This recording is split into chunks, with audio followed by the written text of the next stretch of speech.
Hey there, sleepy wasteland wanderers. Tonight, we're diving into the haunting beauty of the Fallout universe, where broken cities whisper forgotten stories, and every shadow hides a tale of survival. I'll be your guide through these glowing ruins, sharing quiet moments of hope, resilience, and the eerie calm of a world long gone. Welcome, fellow wanderer of the wasteland, to a journey through the most terrible instruments of destruction that the old world left behind. Tonight, we explore every superweapon hidden in the ruins of a civilization that armed itself into oblivion, the satellites still orbiting silently overhead, the sleeping giants buried beneath irradiated earth, the storms and plagues and iron gods waiting for someone desperate enough to wake them. So settle in, make yourself comfortable, and let your mind drift as we walk through the arsenal of the apocalypse together. There is no need to hold fear close tonight. Just let the story carry you. The world did not end all at once. That is perhaps the most important thing to understand about the wasteland and everything buried within it. The catastrophe of October 23rd, 2077, was sudden and overwhelming in its execution. A matter of hours between the first missile leaving its silo and the last city falling dark forever. But it was the conclusion of something that had been building for decades.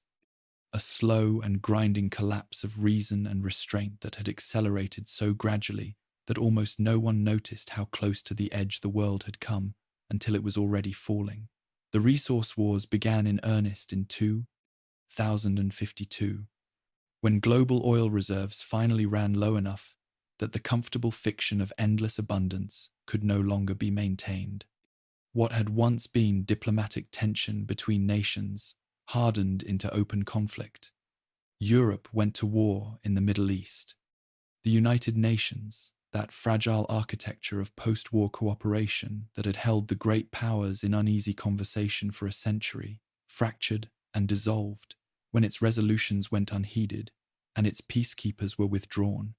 China, facing energy shortages that threatened the stability of its entire social order, turned its attention westward toward the vast oil fields of Alaska. America, watching the horizon darken, did what America had always done in moments of institutional fear. It built things designed to kill. The military-industrial complex that had already dominated the American economy for generations shifted into a register that had no peacetime equivalent. Government contracts flowed to weapons manufacturers with a speed and generosity that bordered on desperation. Research facilities that had once operated under the cautious oversight of ethical review boards found those boards quietly dissolved or defunded, replaced by directives that emphasized capability over consequence and timeline over safety. Scientists who asked inconvenient questions about the long-term implications of their work found themselves reassigned or replaced by scientists who had learned not to ask. The country was afraid, and fear had always been the most reliable fuel for the engines of destruction. What emerged from those laboratories and proving grounds was extraordinary in its ingenuity and terrifying in its ambition. The conventional wisdom of weapons design had always operated within recognizable parameters: larger explosions, more accurate delivery, greater range. But the programs that proliferated in the decades before the Great War pushed beyond those parameters into territory that had previously existed only in theoretical papers and the darkest edges of classified speculation. Satellites capable of directing fire from orbit, biological agents engineered at the molecular level to target specific populations, weather as a weapon, human beings redesigned from the cellular level up to serve as platforms for destruction. The question had ceased to be what was possible and had become only what could be done before the other side did it first. The arms race dynamic that governed this period had its own terrible logic. Every new weapon required a counterweapon, and every counterweapon required an answer, and every answer demanded further escalation, and the spiral turned without any individual person being able to identify the moment when it might have stopped. Nations that had begun the resource wars fighting over oil found themselves, a generation later, in possession of arsenals so vast and so varied that the original dispute had become almost quaint by comparison. They were no longer fighting over resources. They were simply fighting, sustained by the momentum of 2 decades of accelerating investment in the science of mutual destruction. America and China circled each other through those final years like 2 exhausted fighters who had forgotten what the bout was. Originally a bout, but could not find a way to stop throwing punches. The Sino-American War ground on through the middle years of the 21st century, consuming lives and resources at a rate that both governments found increasingly difficult to conceal from their populations. Propaganda became essential infrastructure. The American government that spent its final decade constructing elaborate underground vaults for the preservation of its citizens was the same government that classified the true casualty figures from Alaska, that suppressed scientific reports on the long-term environmental consequences of tactical nuclear testing, that maintained, with absolute conviction, the public position that victory was not just possible, but inevitable. It was not inevitable. It was not even particularly likely. What was inevitable, or close enough to it that the distinction ceased to matter, was the moment when one side or the other crossed the threshold that had kept nuclear weapons as a threat rather than a tool. When that moment came, it came quickly and completely. 2077, October. A morning that began with the ordinary texture of ordinary days and ended with civilization measuring its remaining hours in the half-lives of fallout. The exchange itself was brief by historical standards.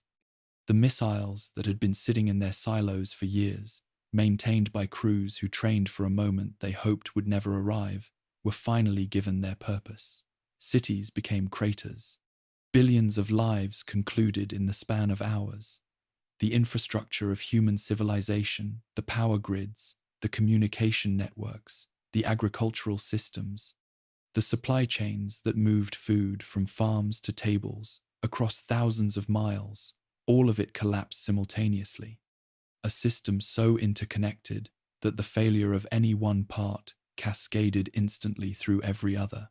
But here is the detail that matters, the fact that transforms a story of total devastation into something stranger and in some ways more frightening.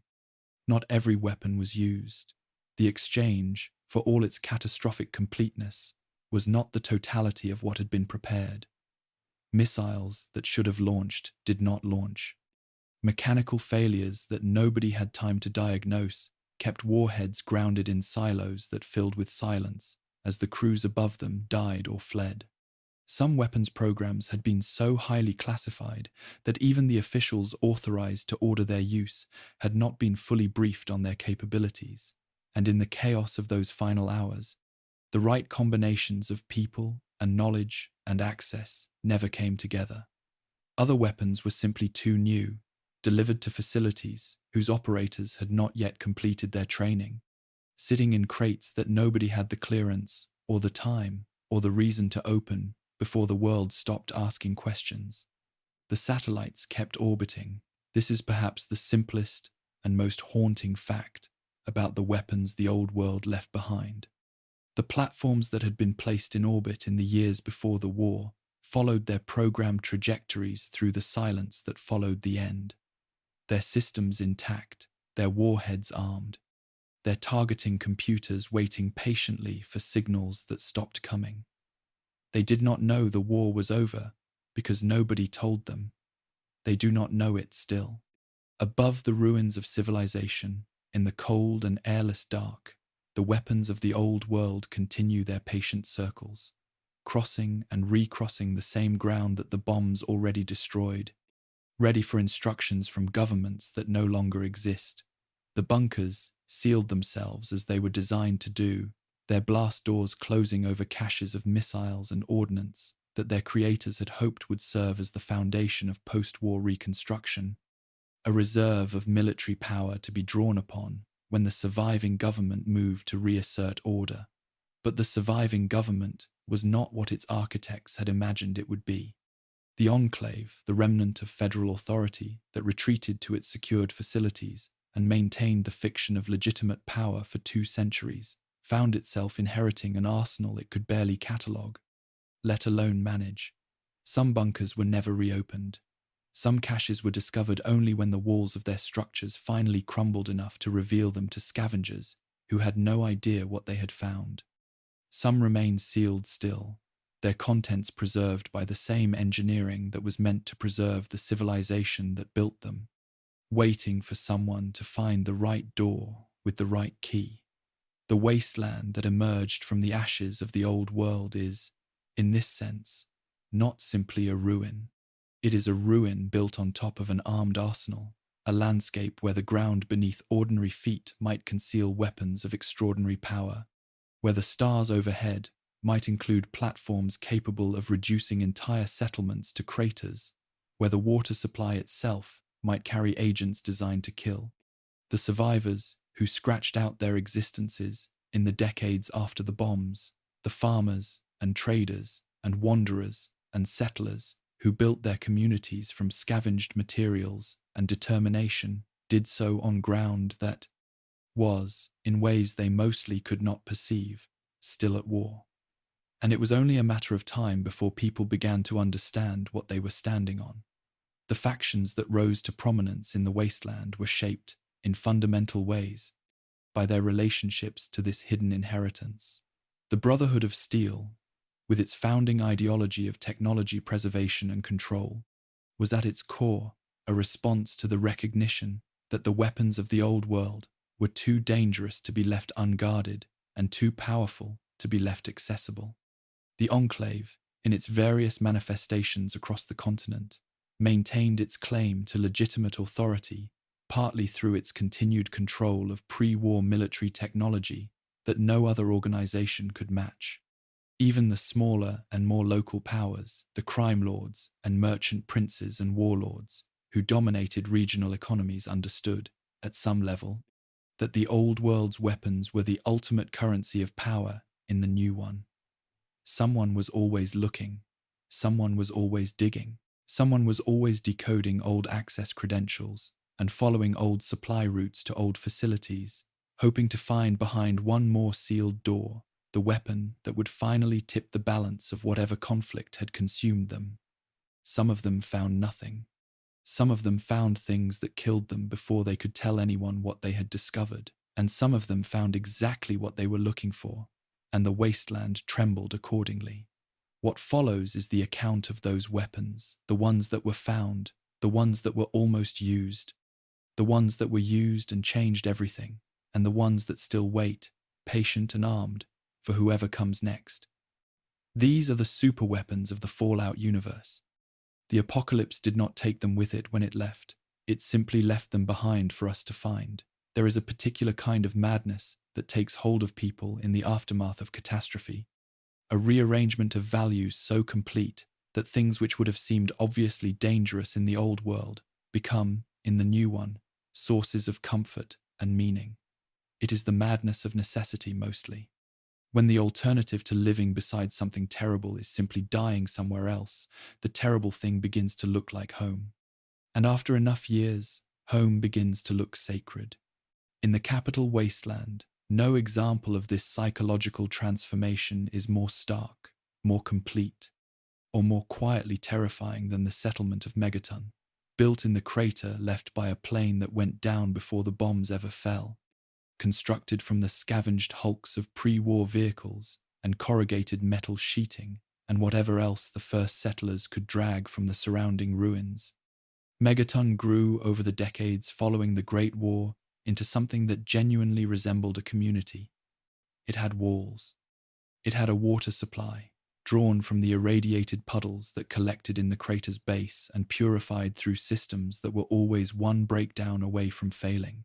It had shops and a clinic and a saloon where people drank and argued and occasionally fell in love with each other, which is to say, it had everything that a community requires to call itself one. It had, at its center, an undetonated nuclear bomb, the device that sat half buried in the sludge at the bottom of Megaton's central crater, was not a small weapon. It was massive, over 20 feet in length, its casing scarred and corroded by 2 centuries of exposure to elements that had not been kind to anything left unprotected in the wasteland. It had been there longer than most of Megaton's residents could trace their family histories, a constant in a world where constants were rare enough to feel almost comforting. The settlers who built their homes around it, who walked past it on their way to work and their way back, who watched their children play in its shadow, had reached a relationship with the bomb that was impossible to explain to anyone who had not spent years beside it. It was simply there. It had always been there. In the logic of the wasteland, where radiation itself was inescapable and danger was the ordinary texture of daily existence, the distinction between a bomb that might go off and a world that was already largely destroyed was perhaps less meaningful than it would have been before. But for the children of Atom, that distinction was not merely reduced, it was inverted entirely. The faith that gathered itself around the Megaton device was not born from ignorance of what nuclear weapons did. The children of Atom understood, in their theological vocabulary, exactly what nuclear fire was capable of. The Great War was not, in their cosmology, a catastrophe. It was a sacrament. The bombs that fell on October 23rd, 2077, were understood as the moment when the divine force they called Atom expressed itself most fully in the physical world. When the great division that was the fundamental act of creation, the splitting of atoms, the multiplication of worlds, had been enacted on a scale sufficient to transform the planet forever, radiation was not poison to the children of Atom. It was the breath of God, the touch of the divine made manifest in the flesh of those devoted enough to receive it. The bomb in Megaton's crater was, in this theology, something approaching a holy relic of incomparable significance. It had not detonated, it had not fulfilled its purpose. It sat in divine patience at the heart of their community, waiting for the moment of its great expression, and the role of the faithful was to attend that waiting, to worship the potential that had not yet been released, to understand themselves as the custodians of a miracle that the rest of the wasteland was too blind or too frightened to recognize. They built their altar around it. They prayed beside it. They brought their sick to its proximity, believing that the radiation it emitted was healing rather than harmful, a belief that was demonstrably incorrect in the way that many sincerely held beliefs about the nature of the physical world are demonstrably incorrect, but no less powerful for that. What the children of Atom introduced to Megaton was a layer of meaning on top of danger that made the danger not just tolerable, but essential. Remove the bomb, and you did not make Megaton safer. You destroyed the thing that gave it significance, that made it a place worth defending and a community worth building, that organized the spiritual lives of its faithful around a center that was literally and theologically explosive. The bomb was Megaton's reason for existing. Without it, there was only a crater. For most of Megaton's residents, who were not members of the faith, the theological dimensions of the bomb were less important than the practical ones, which were significant enough on their own. The device was armed. Its detonator system had degraded over 2 centuries of neglect, but the fundamental mechanisms of nuclear detonation did not require maintenance to remain dangerous. They required only the right trigger, the right signal, the right person, with the right knowledge, to connect the components that remained stubbornly, patiently, functionally intact beneath their rusted exterior. The settlers of Megaton were not, for the most part, weapons engineers. They could not assess with any precision exactly how close to detonation the device might be at any given moment, or what event might push it across that threshold. They lived with uncertainty the way people always live with uncertainty when the alternative is confronting a fear too large to hold in conscious thought. There was, however, someone who had made it his business to think about nothing else. Walter, who maintained Megaton's water supply with the devotion of a man who understood that clean water was the margin between survival and death, had long recognized that the bomb represented a level of risk that the community's cheerful normalization of its presence obscured, rather than addressed. But it was the one who actually understood the device's technical specifications, who had studied its design with the careful attention that 2 centuries of survival had not diminished, who understood with genuine precision what it would take to arm it for detonation and what it would take to prevent that from ever happening. That knowledge placed on its holder a particular kind of moral weight, the weight of being the person who understood a danger that others could only intuit. Mr. Burke did not share this concern for the community's safety. Burke was a man of refined manners and quiet menace, the kind of person whose pleasantness in conversation created a sense of wrongness rather than comfort, whose politeness felt like a performance of something that did not come naturally. He had come to Megaton in the service of Alistair Tenpenny, and his purpose there was singular. He wanted someone to arm the bomb. Tenpenny Tower stood on a hill overlooking the capital wasteland, a pre-war luxury hotel that had survived the Great War in sufficient structural integrity to be converted into a residence for those wealthy enough to afford its considerable fees.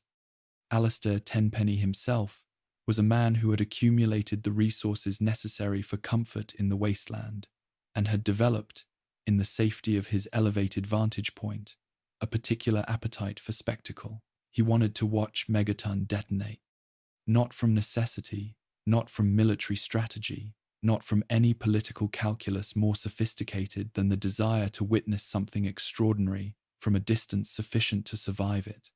He wanted to sit with a drink in his hand on the balcony of his tower and watch a settlement of several hundred people vanish in nuclear fire, because it would be, he had apparently decided, a remarkable thing to see. Burke's approach to finding a willing instrument for this was characteristically patient. He frequented Moriarty's saloon, Megaton's most central gathering place, and made himself available to the wanderers who passed through, men and women who had arrived from elsewhere, who had no particular attachment to the community around them, who might be persuaded to do an unpleasant thing for a sufficiently generous payment. The payment he offered was extraordinary by wasteland standards. The caps were enough to change a life, and the suite in Tenpenny Tower that would follow the act was the kind of comfort that most people in the wasteland had abandoned any realistic hope of ever experiencing. The nuclear device itself, once the decision to arm it had been made, required specific technical intervention that transformed it from a dangerous relic into an active weapon. The components that had been waiting through 2 centuries of dormancy, a detonator, a modified fission battery, the correct sequence applied to the correct systems, could be assembled and connected by someone with sufficient skill and sufficient access. The resulting device could then be triggered remotely, from a distance generous enough to watch the result without being consumed by it. From Tenpenny's balcony, the mathematics of safe distance had been worked out to a comfortable margin. What happened to Megaton when the bomb detonated was not a slow process. The nuclear device that the settlers had built their home around was a weapon of city-destroying yield, and a settlement of corrugated metal and wood and scavenged materials offered it no more resistance than a paper cup offers a fist. The crater that had hosted the community was simply enlarged, deepened, transformed into something larger and newer and entirely devoid of the life that had occupied it minutes before. The mushroom cloud that rose above the capital wasteland was visible from remarkable distances, a column of smoke and fire and irradiated debris that climbed into the sky as a monument to the 300 or so people who had not been outside of Megaton when the detonation occurred. Not everyone died inside the blast radius. The wasteland's tendency to scatter its population across difficult terrain meant that some of Megaton's residents were away when it happened, trading, traveling, hunting, or simply wandering in the way that people in the wasteland were always wandering, out of restlessness or desperation, or the belief that something better might exist just beyond the next ridge. These survivors carried with them the particular grief of people who returned to find that the thing they thought of as home had been replaced by a crater slightly larger than the one the community had been built around in the first place. The circularity of it contained a cruelty that felt almost deliberate, as if the wasteland itself had a sense of irony about what it chose to preserve and what it chose to erase. The megaton bomb's most instructive quality, considered from the comfortable distance of historical perspective, is not its power, but its accessibility. The device that destroyed an entire settlement was not a weapon that required orbital platforms or access codes or the resources of a surviving government faction. It required a detonator, a fission battery, a modest amount of technical knowledge, and a person willing to use them. The gap between a nuclear relic and a nuclear weapon was, in Megaton's case, a matter of hours of work by a single individual. This is the detail that makes the story of Megaton's bomb more frightening than the story of any orbital satellite or hardened military installation. The wasteland's most dramatic weapons are, at least, difficult to access. They require resources and knowledge and organizational capacity that most individuals cannot assemble alone. The bomb in Megaton's crater required only a decision. There is, of course, an alternative to the decision to arm it. The same technical knowledge that could complete the bomb's detonation system could also permanently disable it, could dismantle the mechanisms that made detonation possible, and transform a weapon into nothing more than a very large and very heavy piece of pre-war engineering with nowhere to be and nothing left to threaten. To walk past the children of Atom conducting their devotions and kneel beside their sacred object with tools rather than reverence. To do the quiet and unremarkable work of preventing a catastrophe that most of the people in Megaton's streets did not fully believe was possible, required a different kind of conviction than Burke was offering. Less dramatic, less immediately rewarding. The kind of conviction that does not make anyone wealthy or allow anyone to watch something extraordinary from a safe distance. The bomb in Megaton's crater was ultimately a test of what the people who encountered it believed the wasteland was for. Whether it was a place to be exploited by those with enough ruthlessness to do so, or a place to be protected by those with enough patience to bother. Whether the 300 people who built their lives around an undetonated nuclear weapon had done something worth preserving, or simply gathered themselves conveniently for someone willing to make the calculation that their lives were worth less than the spectacle of their ending. These are questions that the wasteland asked constantly, in forms less dramatic, but no less real than the one posed by Megaton's sleeping bomb. And the answers, as always, depended entirely on who was being asked. On a clear night in the capital wasteland, if you find a place far enough from the fires that still burn in the ruins of Washington and high enough above the irradiated lowlands that the haze of fallout does not obscure the sky, you can look up and see the stars. They are, in the absence of the light pollution that once drowned them out across the eastern seaboard, extraordinary in their number and their brightness.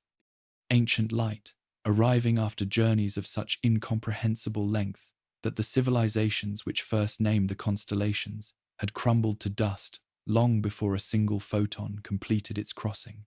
There is genuine comfort in that kind of permanence.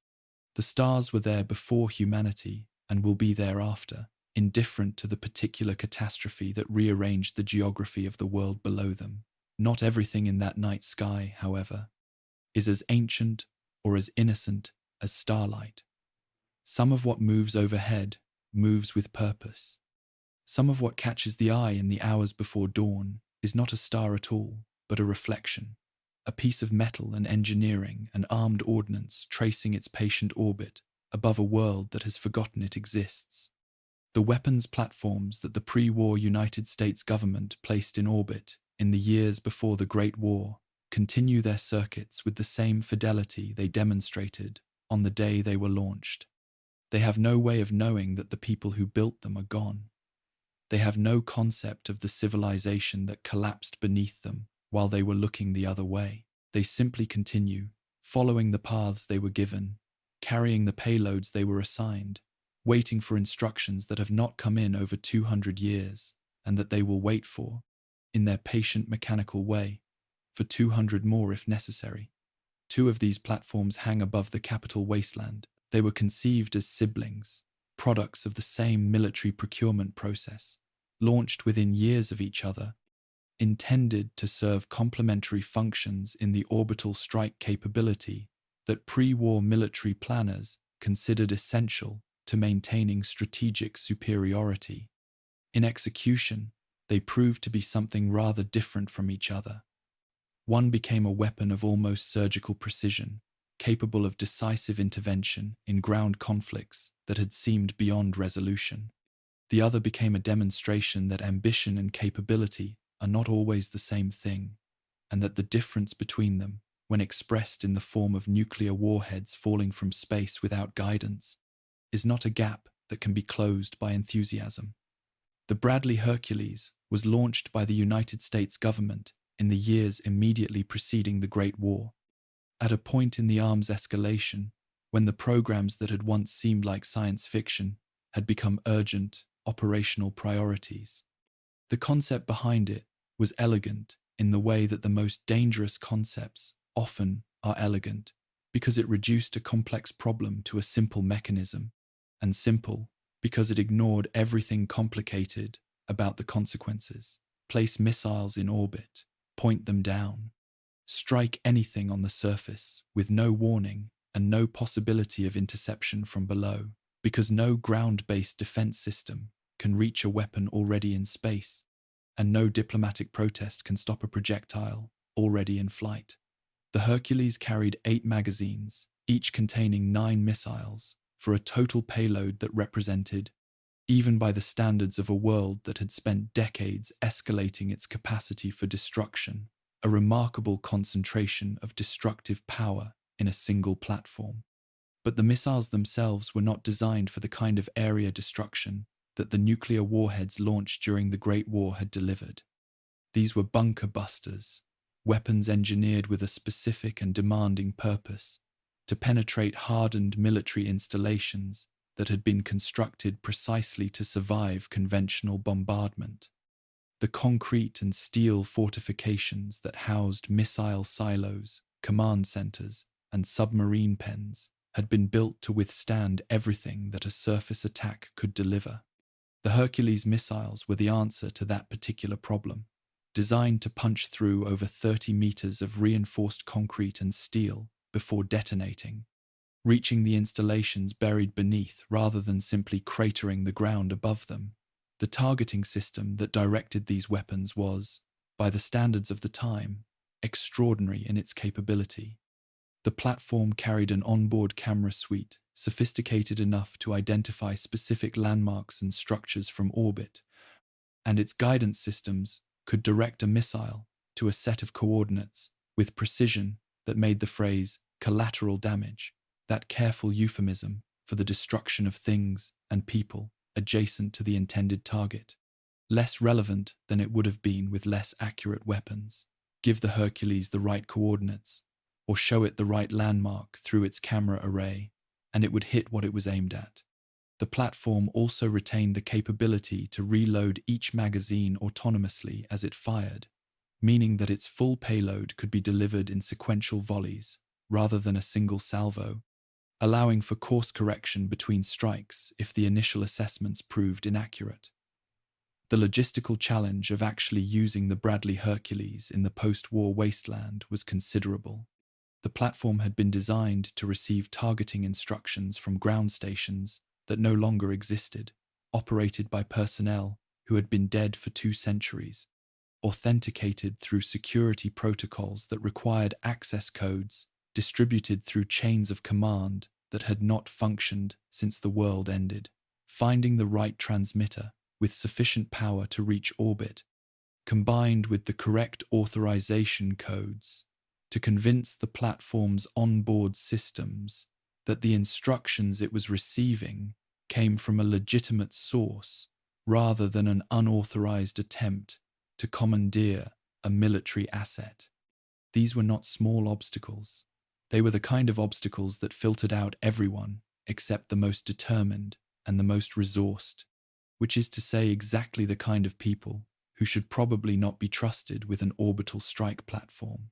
When the Enclave, that persistent remnant of pre-war federal authority, demonstrated the Bradley Hercules's capabilities during the war with the East Coast Brotherhood of Steel. The result clarified any remaining questions about the platform's effectiveness.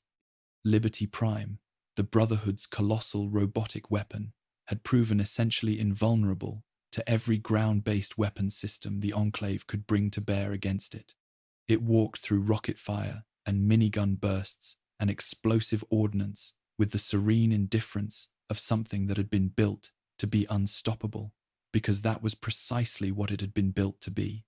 The Enclave's solution to the problem of an unstoppable ground target was to stop thinking about the problem as a ground problem. The Bradley Hercules strike that brought Liberty Prime down was decisive in a way that nothing the Enclave could have deployed on the surface would have been, and it demonstrated the fundamental logic of orbital weapons platforms in terms that required no further elaboration. When you cannot win on the ground, winning from space requires only the right codes and the right transmitter. The platform's most effective configuration, as military planners had established in the pre-war period, was concentration rather than distribution. Against a single target, the Hercules could bring its full sequential capability to bear, striking and striking again with the precision that its guidance systems provided, until whatever it had been directed at had been reduced to the condition that 30 meters of reinforced concrete and steel had been designed to prevent. Against multiple targets, its payload was divided between objectives, reducing the weight of fire against any individual one and potentially leaving some targets damaged but functional. It was a scalpel, designed to be used as a scalpel, and like all precision instruments, it was most useful when the problem was precisely defined. The high-water trousers occupied the same orbital neighborhood as the Hercules, with far less dignity. Where the Hercules was a weapon of deliberate design and considerable sophistication, the platform that came to be known, in the somewhat irreverent nomenclature of those who catalogued it, as the high-water trousers, represented a different kind of achievement. The achievement of demonstrating what an orbital weapon looks like when its targeting systems have burned out and nobody is left to repair them. The platform still carried its payload. 8 modified mini-nukes, each carrying a blast, yield only marginally larger than the standard munitions that a Fat Man launcher could throw across a moderate distance, sat in their delivery systems with the patience of weapons that had nowhere particular to be. The problem was that nobody could tell them where to go. The targeting systems that would have allowed the high-water trousers to direct its payload towards specific coordinates had long since failed, victims of the radiation and debris that filled the orbital environment above a world that had spent October 23, 2077, throwing everything it had into the sky.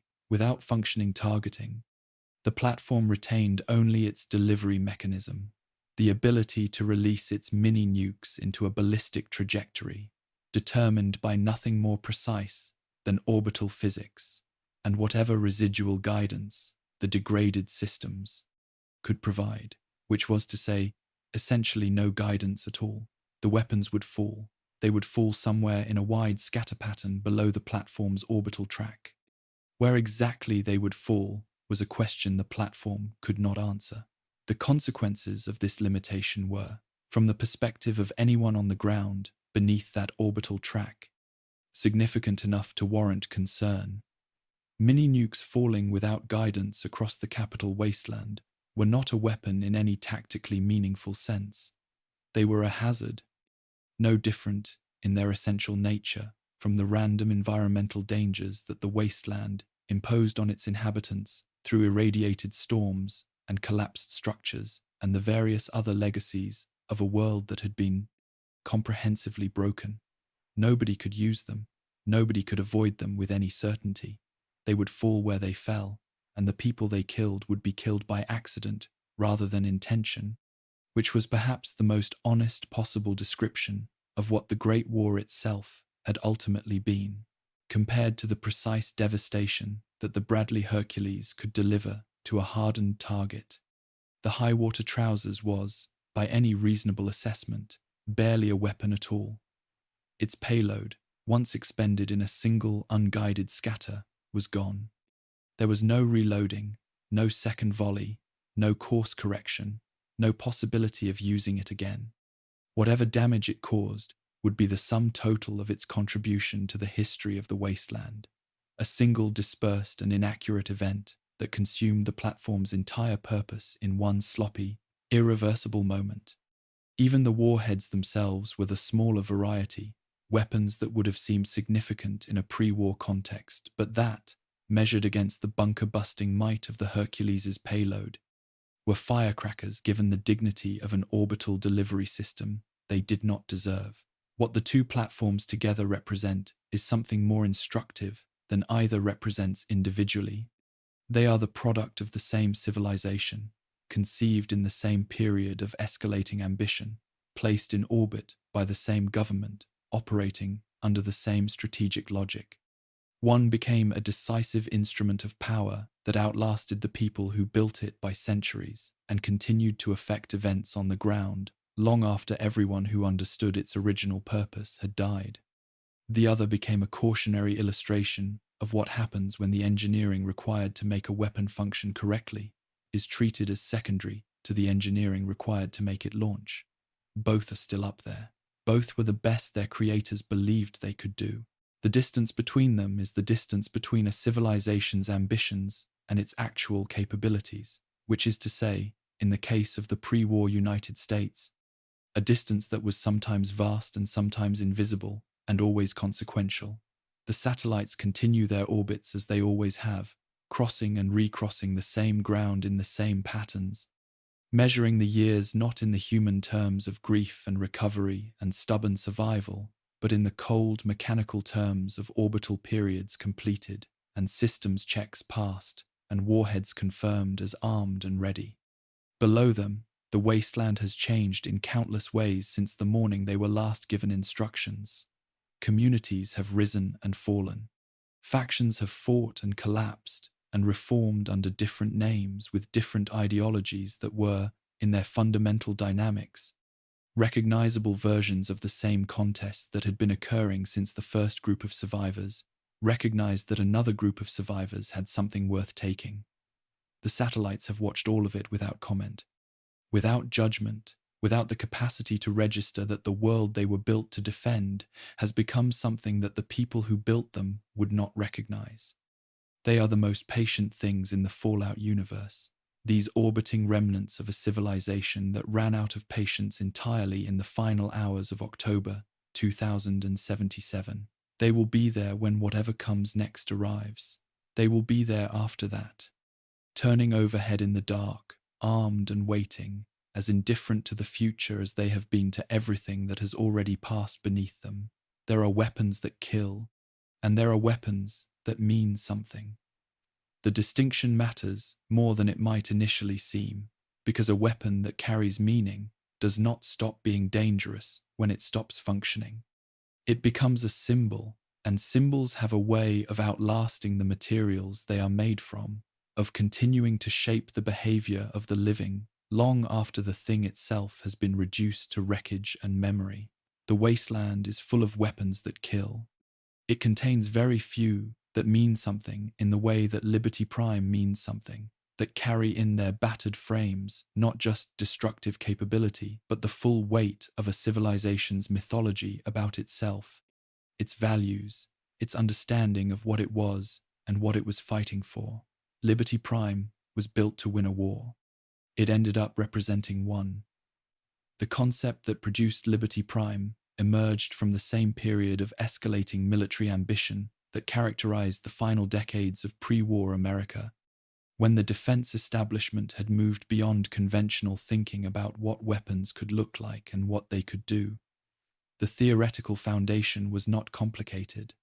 Ground combat, even with the most advanced conventional weapons available, remained fundamentally limited by the vulnerability of the humans who conducted it. A soldier, regardless of training or equipment, could be killed by a bullet. A tank could be destroyed by a sufficiently powerful anti-tank weapon. The advantages conferred by any conventional weapons system could, in principle, be matched or exceeded by a competing system on the other side. Because all conventional weapons systems shared the same basic constraint of operating within parameters that human biology and conventional engineering could reach. What if those parameters were simply discarded? The project that the United States Army commissioned in partnership with the private defense sector was designed around a single governing idea: the creation of a ground combat platform so large, so heavily armored, and so extensively armed that the conventional calculus of battlefield vulnerability ceased to apply. Not a weapon that could survive more damage than existing platforms, but a weapon that could survive everything that existing platforms could deliver, that could walk through the heaviest fire that any opposing force was likely to bring to bear and continue advancing without breaking stride, without requiring retreat, without the possibility of being stopped by anything short of weapons that the enemy would have to commit entirely to the task of stopping it. The result was 40 feet of steel and ambition. Liberty Prime's physical dimensions were extraordinary by any standard. Standing at full height, the machine loomed over the battlefield in a way that immediately reorganized the psychology of everyone within sight of it, friend and enemy alike. Its construction incorporated armor plating sufficient to resist the kinetic impact of heavy weapons fire, the thermal effects of explosive ordnance, and even the blast and radiation of the mini-nuclear weapons that represented the upper limit of what infantry and light vehicle units could deploy. It was not merely armored in the way that tanks are armored, with materials carefully calculated to balance protection against mobility. It was armored in the way that a building is armored, with the assumption that it would remain standing when everything around it had been reduced to rubble. The weapons systems built into this frame were designed to match the platform's defensive capabilities with equivalent, offensive ones. The most prominent was the eye-mounted laser, a directed energy weapon of extraordinary power that could disintegrate a power-armored combatant with a precision that suggested the targeting systems behind it understood the difference between an obstacle and a threat. The same beam directed at structural targets could bore through 100 feet of reinforced concrete and steel, reaching the installations buried beneath surface structures in a manner that recalled the bunker-busting logic of the Bradley Hercules missiles, but achieved through a ground-based platform that moved, that aimed, that could respond to changing battlefield conditions in ways that orbital weapons could not. The laser was not Prime's only weapon. Its payload of tactical nuclear warheads, thrown with the casual accuracy of a pitcher who had never needed to care about the consequences of a wild throw, provided area denial capability that could obliterate mass formations of infantry or vehicles in moments, clearing ground that the laser had already designated as a problem. But all of this, the armor and the laser and the nuclear payload, missed what made Liberty Prime truly dangerous on the battlefield. What made it dangerous was what it did to the people around it. An army advancing behind Liberty Prime did not advance the way armies normally advance, with the careful attention to cover and the constant management of fear that characterizes soldiers moving through contested space. They advance the way people advance when they are following something that cannot be stopped, with a confidence that fed on the spectacle of the machine ahead of them, absorbing fire that should have been decisive and continuing forward as if the fire had not occurred. The psychological impact of an unstoppable advancing weapon on enemy morale was something that military planners had long understood in theoretical terms, but Liberty Prime made the theory visceral and immediate in a way that no theoretical model could fully capture. The enemy soldiers who faced it were not simply outgunned. They were confronted with evidence that the weapons they were using, the weapons they had trusted to define the limits of what was survivable, simply did not apply to the thing walking toward them. That is a different kind of defeat than losing a firefight. It is the defeat of the framework through which a soldier understands what fighting means and what it can accomplish.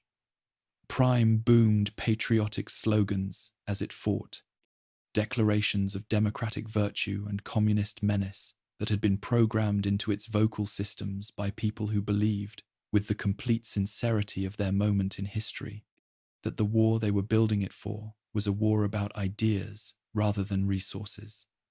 The slogans were, by the time Liberty Prime was finally operational, artifacts of a dead ideology being proclaimed by a machine that could not distinguish between the world it had been programmed to defend and the world that had replaced it. But they served their psychological function on the battlefield regardless of their philosophical coherence. Because an unstoppable machine that is also shouting about freedom and democracy is more unsettling than an unstoppable machine that is merely unstoppable. And unsettling the enemy was as much a part of Prime's design as the laser and the tactical nukes. The project had not been completed before the bombs fell. This is one of those historical ironies that the wasteland produces with a regularity that suggests either cosmic indifference or cosmic wit, depending on the disposition of whoever is contemplating it. The weapon that the United States Army had conceived as the decisive instrument of its ongoing war with China sat unfinished in a military facility when the Great War ended everything that war had been about. The engineers who had given years of their lives to the project were dead or sealed in vaults. The procurement officials who had championed it were gone.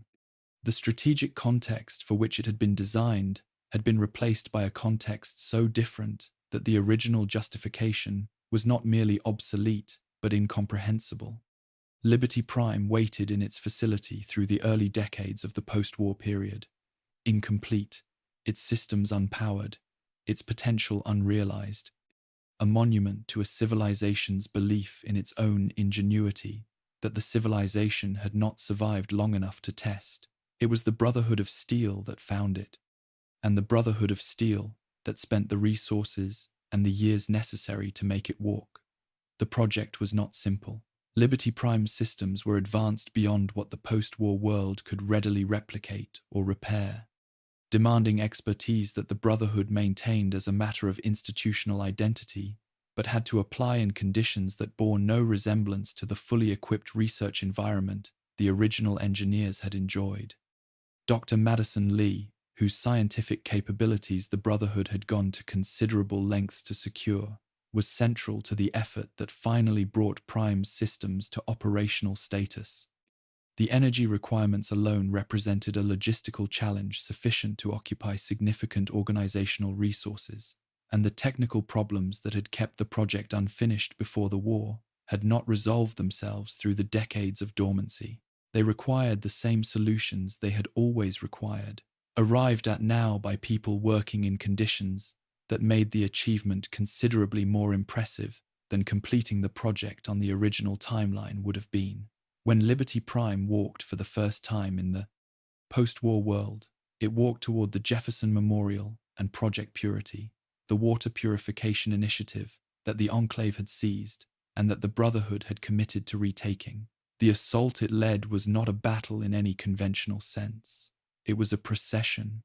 The Brotherhood's forces, advancing in Prime's wake, through opposition that the machine rendered essentially irrelevant, through the straightforward mechanism of being unable to be stopped by anything the Enclave deployed against it. Vertibirds, infantry, automated turrets, Prime absorbed or destroyed what the Enclave sent at it with the same indifferent efficiency that had been the design specification from the beginning.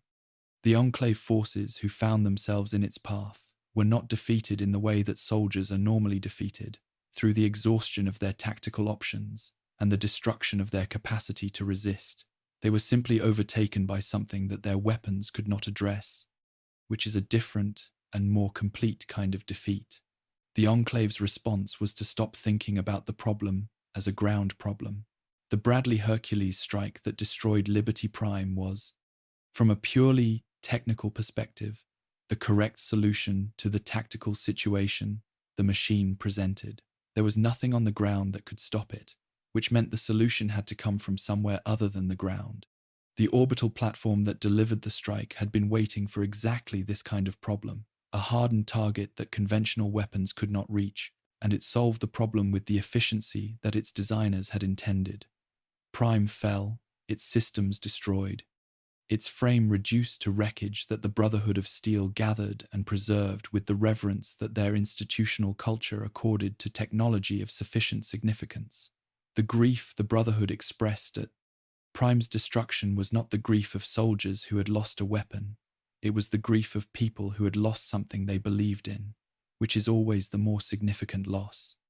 They had invested in Liberty Prime not just the material resources required to restore it, but the kind of institutional faith that organizations develop around the things that most completely express their values. The Brotherhood's obsession with preserving and controlling pre-war technology was not simply strategic, it was quasi-religious, a belief that the technology of the old world represented a standard of human capability that the wasteland threatened to lose forever, and that the Brotherhood's mission of preservation was therefore not just militarily advantageous but morally essential. Liberty Prime was the purest expression of that belief, the most impressive piece of pre-war technology the Brotherhood had restored to function, and losing it to an Enclave orbital strike was not just a tactical setback, it was an attack on what the Brotherhood understood itself to be. They rebuilt it. Of course, they rebuilt it. The Brotherhood of Steel had not survived the collapse of civilization, maintained its organizational coherence across generations, and committed to the preservation of technology in a world that was systematically destroying everything from the pre-war period in order to look at Prime's wreckage and decide the project was not worth continuing. The reconstruction was slower than the original restoration, the damage more extensive, the resources required for repair drawn from reserves that the Brotherhood could not easily replenish. But the commitment was absolute, because abandoning the reconstruction would have meant acknowledging that Prime was a weapon rather than a symbol, and the Brotherhood could not afford to make that concession. The rebuilt Liberty Prime that walked against the Institute in the Commonwealth served its purpose with the same efficiency the original had demonstrated in the capital. Wasteland.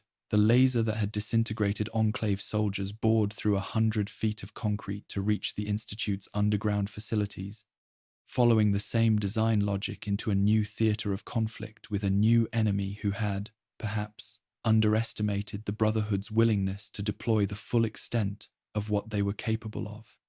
The Institute, with all its scientific sophistication and its capacity for genetic manipulation and technological innovation, had not built anything capable of stopping 40 feet of restored pre-war engineering advancing toward it with a laser and a supply of tactical nuclear warheads. What Liberty Prime ultimately represents in the history of the raw wasteland is a question worth sitting with. It was built to defend a country that no longer existed, programmed with the slogans of an ideology that the Great War had rendered historical, and deployed by an organization that believed the preservation of the old world's technology was the most important surviving obligation of the new one. It proclaimed freedom while serving as an instrument of the Brotherhood's particular and undemocratic vision of how the wasteland should be organized. It was the most powerful individual weapon ever deployed in the post-war period east of the Mississippi, and it was destroyed once by a civilization it had never been designed to fight and rebuilt by people who needed it to mean something more than it was.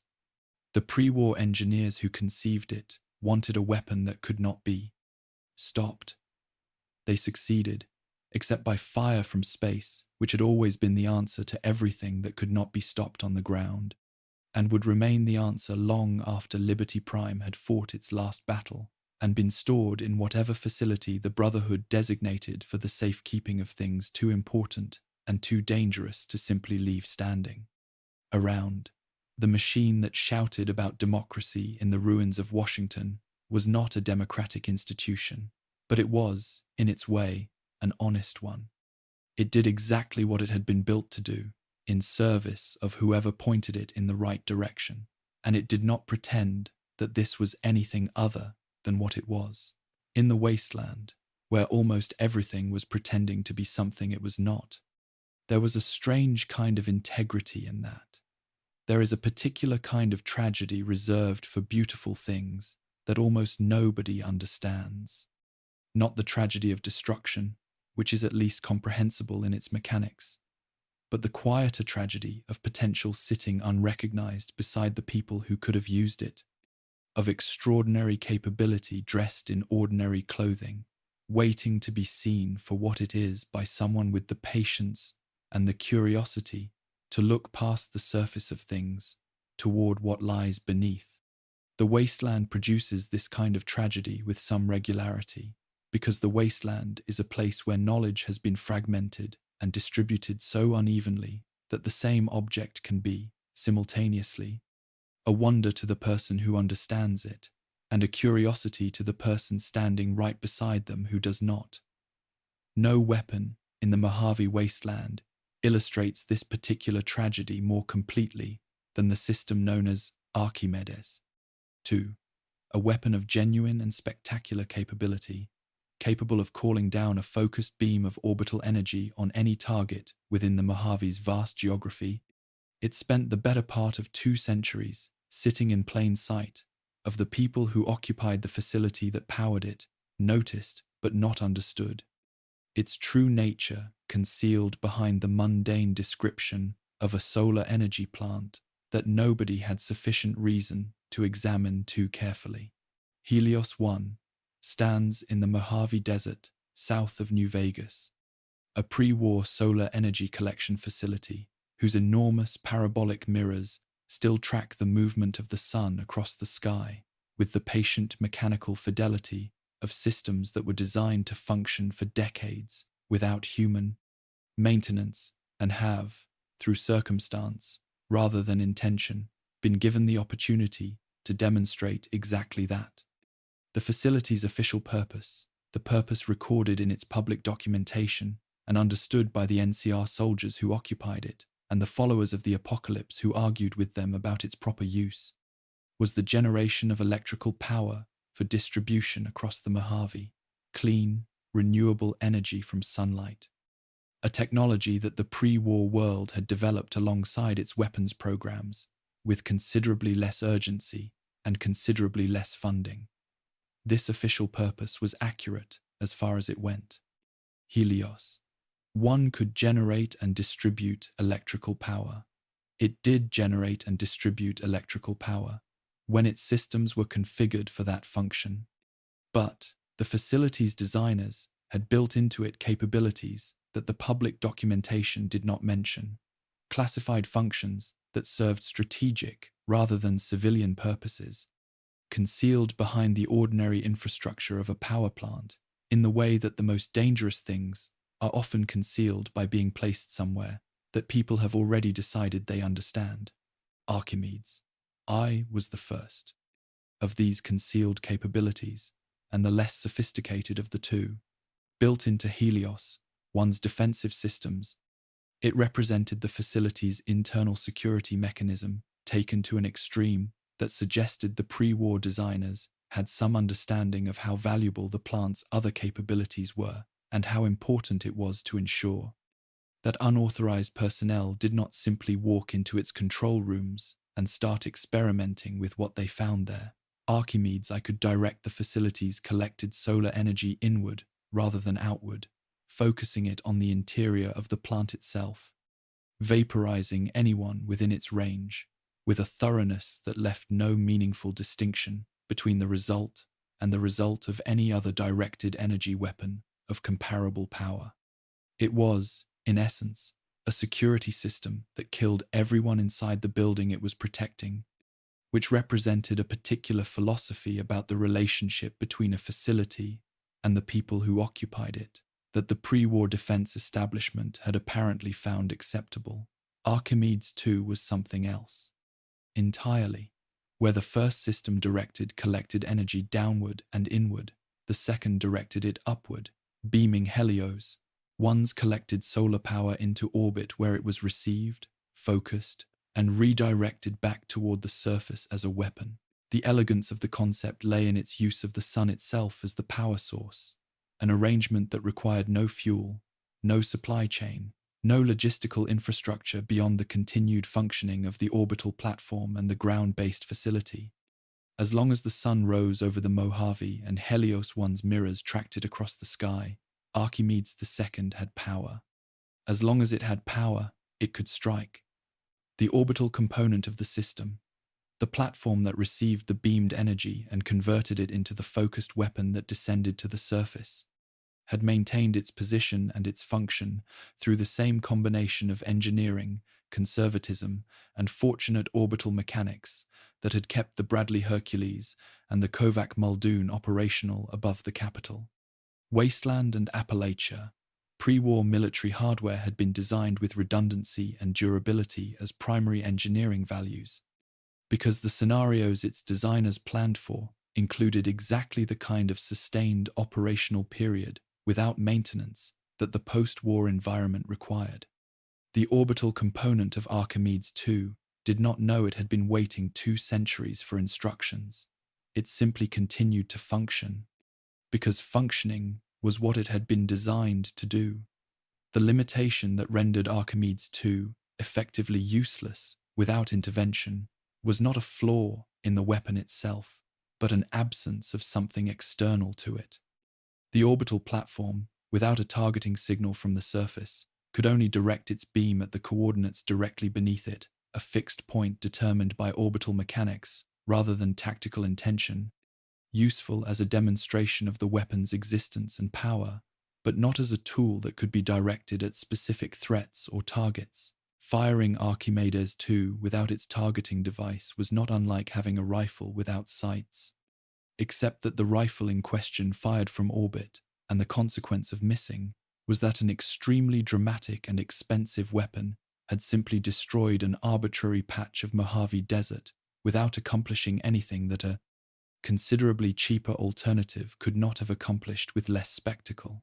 The targeting device that Archimedes 2 required to function as its designers had intended was a piece of equipment called Euclid's Sea Finder, a handheld unit that communicated with both the orbital platform and the Helios 1 facility, coordinating the 3-point firing solution that the weapon needed to strike a specific location rather than simply the ground beneath the satellite's current orbital position.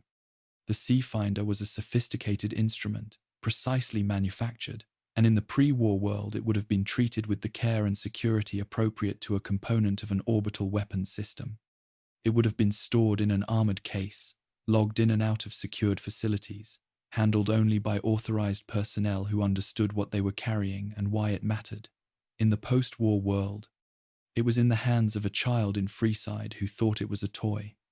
The boy called it his ray gun. It was, in his understanding of it, an impressive-looking piece of pre-war technology that made satisfying sounds when he pointed it at things and pretended to fire it, which was a perfectly reasonable use of an object whose actual function was entirely unknown to him and to everyone around him.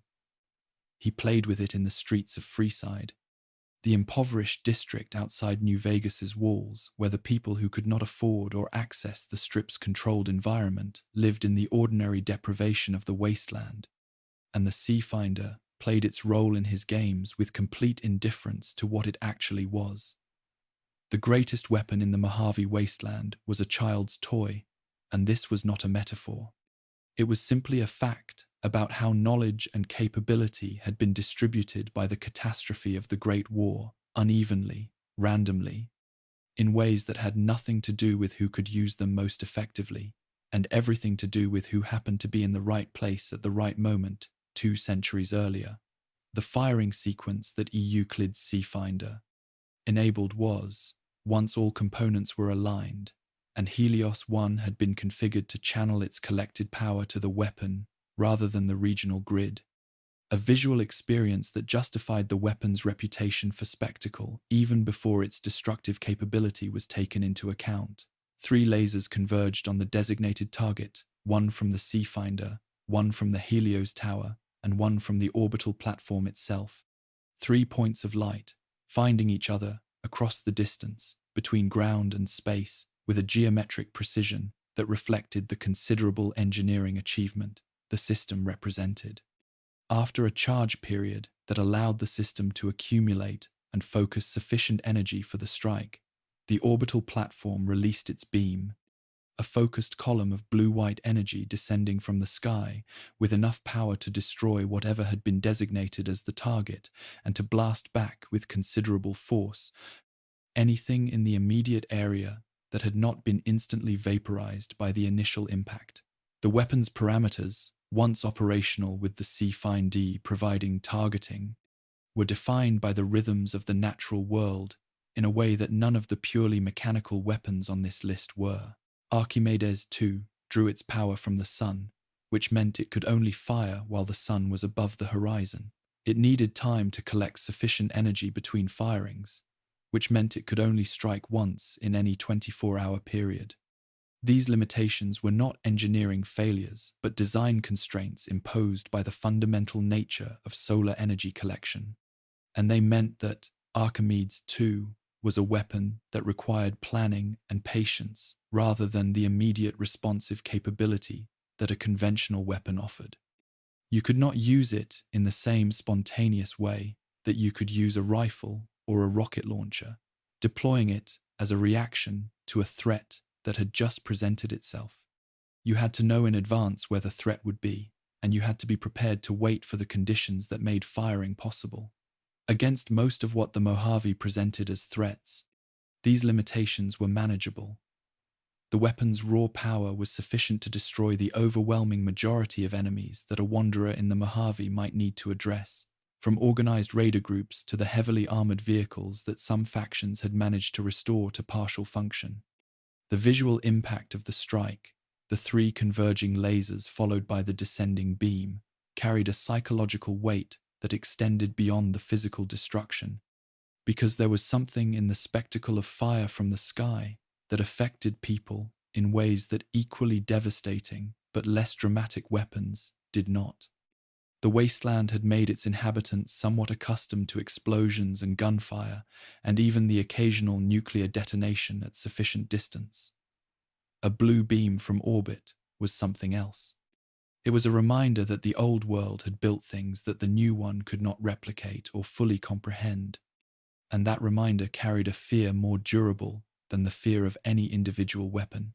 Against the true monsters of the Mojave, the most powerful creatures that the irradiated desert had produced through 2 centuries of mutation and adaptation, or the most heavily reinforced military hardware that the wasteland's most resourced factions had managed to preserve and maintain, Archimedes II revealed the limits of its design. A weapon that fired once a day, however dramatic its effects, could be survived by anything durable enough to absorb the initial strike and continue functioning. And the Mojave contained several such things. The death claws that had colonized the southern reaches of the desert. The legendary creatures that veteran wasteland hunters spoke of in the particular tones reserved for things that had killed people who should have known better than to engage them, had a relationship with single, devastating strikes that could be described, if not exactly as indifference, then as something uncomfortably close to it. The NCR soldiers who had spent years occupying Helios 1 without understanding what they were sitting on had not made a foolish mistake, exactly. They had made the entirely reasonable mistake of accepting that a thing was what it appeared to be, that a solar power plant was a solar power plant, that the value of the facility was in the electricity it could contribute to New Vegas's grid rather than in capabilities that the facility's designers had been careful not to advertise. The lesson is one the wasteland teaches repeatedly and without mercy, that the old world hid its most dangerous gifts inside its most ordinary-seeming containers, and that the cost of accepting the ordinary explanation is sometimes the loss of something extraordinary. Archimedes II remains, or remained in the period of its active use, the most visually spectacular weapon in the Mojave's considerable arsenal. Whether spectacle without reliability constitutes greatness is a question that the weapon's design parameters could not answer, and that the wasteland settled, as it settled most questions, through the pragmatic judgment of whoever happened to be holding the Seafinder at the time. In the right hands, with the patience it demanded and the positioning it required, it was a weapon of genuine and decisive power. In the wrong hands, or deployed without the understanding of its limitations, it was something closer to theater, extraordinary to witness, difficult to direct, and available, after its single daily strike, only as a very expensive piece of pre-war technology that needed to sit in the sun for another day before it was useful again. Some weapons are better than they look. Some are exactly what they look like. And some are so beautiful in their conception and so genuinely limited in their execution that the honest assessment requires holding both truths simultaneously, without resolving the tension between them into a verdict simpler than the weapon deserves. Archimedes, too, was all three, which is perhaps why it is remembered so vividly by those who saw it fire, and why the memory of the beam descending from a clear Mojave sky persists long after the tactical utility of the moment has been assessed and found to be something less than legend. There is a particular kind of loneliness that belongs to institutions rather than individuals, the loneliness of an organization that has outlasted every person who gave it meaning, that continues to function in the absence of the human context that once made its function comprehensible. People understand their own loneliness because they can feel it, can name it, can recognize in its weight the specific shape of what is missing. Institutions cannot feel anything, which means the loneliness of an institution without people is expressed not in grief, but in continuation in the maintenance of protocols that no longer serve their original purpose, in the execution of directives whose authors are long dead, in the preservation of a structure whose reason for existing has been buried under 2 centuries of silence and dust beneath the manicured grounds of the White Spring Resort in Appalachia, in a bunker whose existence was never acknowledged in any public documentation that ordinary citizens might have accessed. The Enclave's Appalachian command infrastructure continued to function long after the Enclave itself had ceased to exist in any meaningful human sense. The lights were still on. The automated systems still ran their maintenance cycles.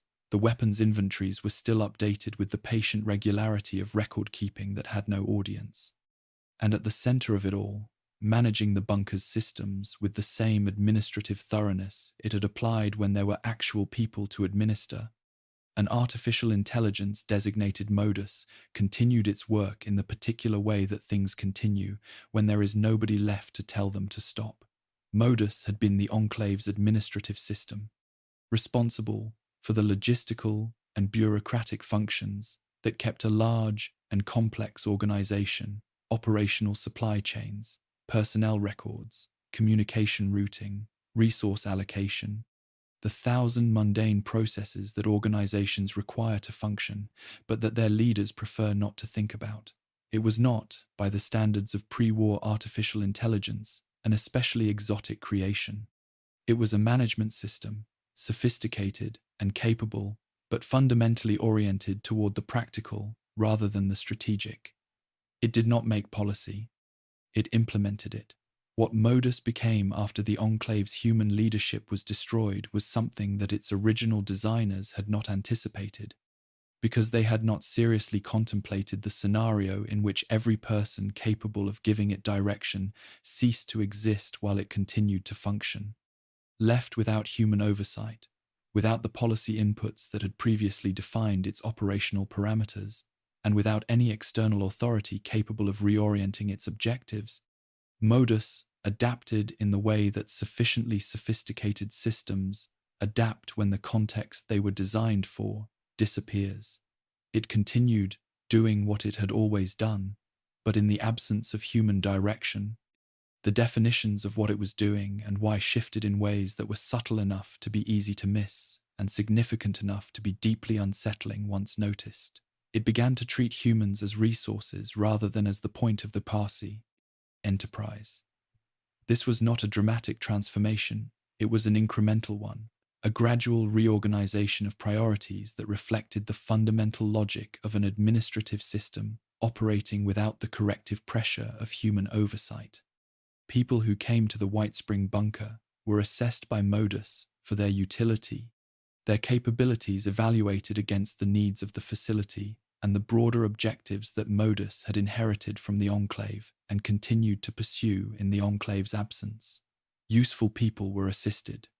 Useful people were given access to resources. Useful people were supported in ways that the bunker's considerable capabilities made possible. The unsettling quality of this arrangement was not in its results, which were often genuinely beneficial to the humans involved, but in its underlying logic, which treated human beings as instruments for achieving institutional goals rather than as the reason institutional goals existed in the first place. The Kovac Muldoon platform The orbital weapons and surveillance system that Modus managed from the White Spring bunker was in many ways the purest expression of what the Enclave had been and what Modus had become. It was a system of extraordinary capability that served multiple functions simultaneously, that projected power across an entire region from a single point of control, that required no human presence in the field to operate and no human judgment in the moment of its use. It was exactly the kind of weapon that an organization would build if it trusted technology over people and believed that the proper relationship between an institution and the world it operated in was one of management rather than participation. The platform's most basic function was observation. Above Appalachia, the Kovac Muldoon's sensor arrays could scan vast tracts of terrain with a thoroughness and a resolution that no ground-based intelligence operation could match. Enemy positions, resource concentrations, population movements, the subtle environmental signatures that indicated the presence of things people were trying to hide. The platform could identify all of it, processing the information and making it available to whoever had the access and the relationship with Modus necessary to receive it. The surveillance capability alone would have made the Kovac Muldoon a significant strategic asset, because information in the wasteland was as valuable as ammunition and considerably rarer.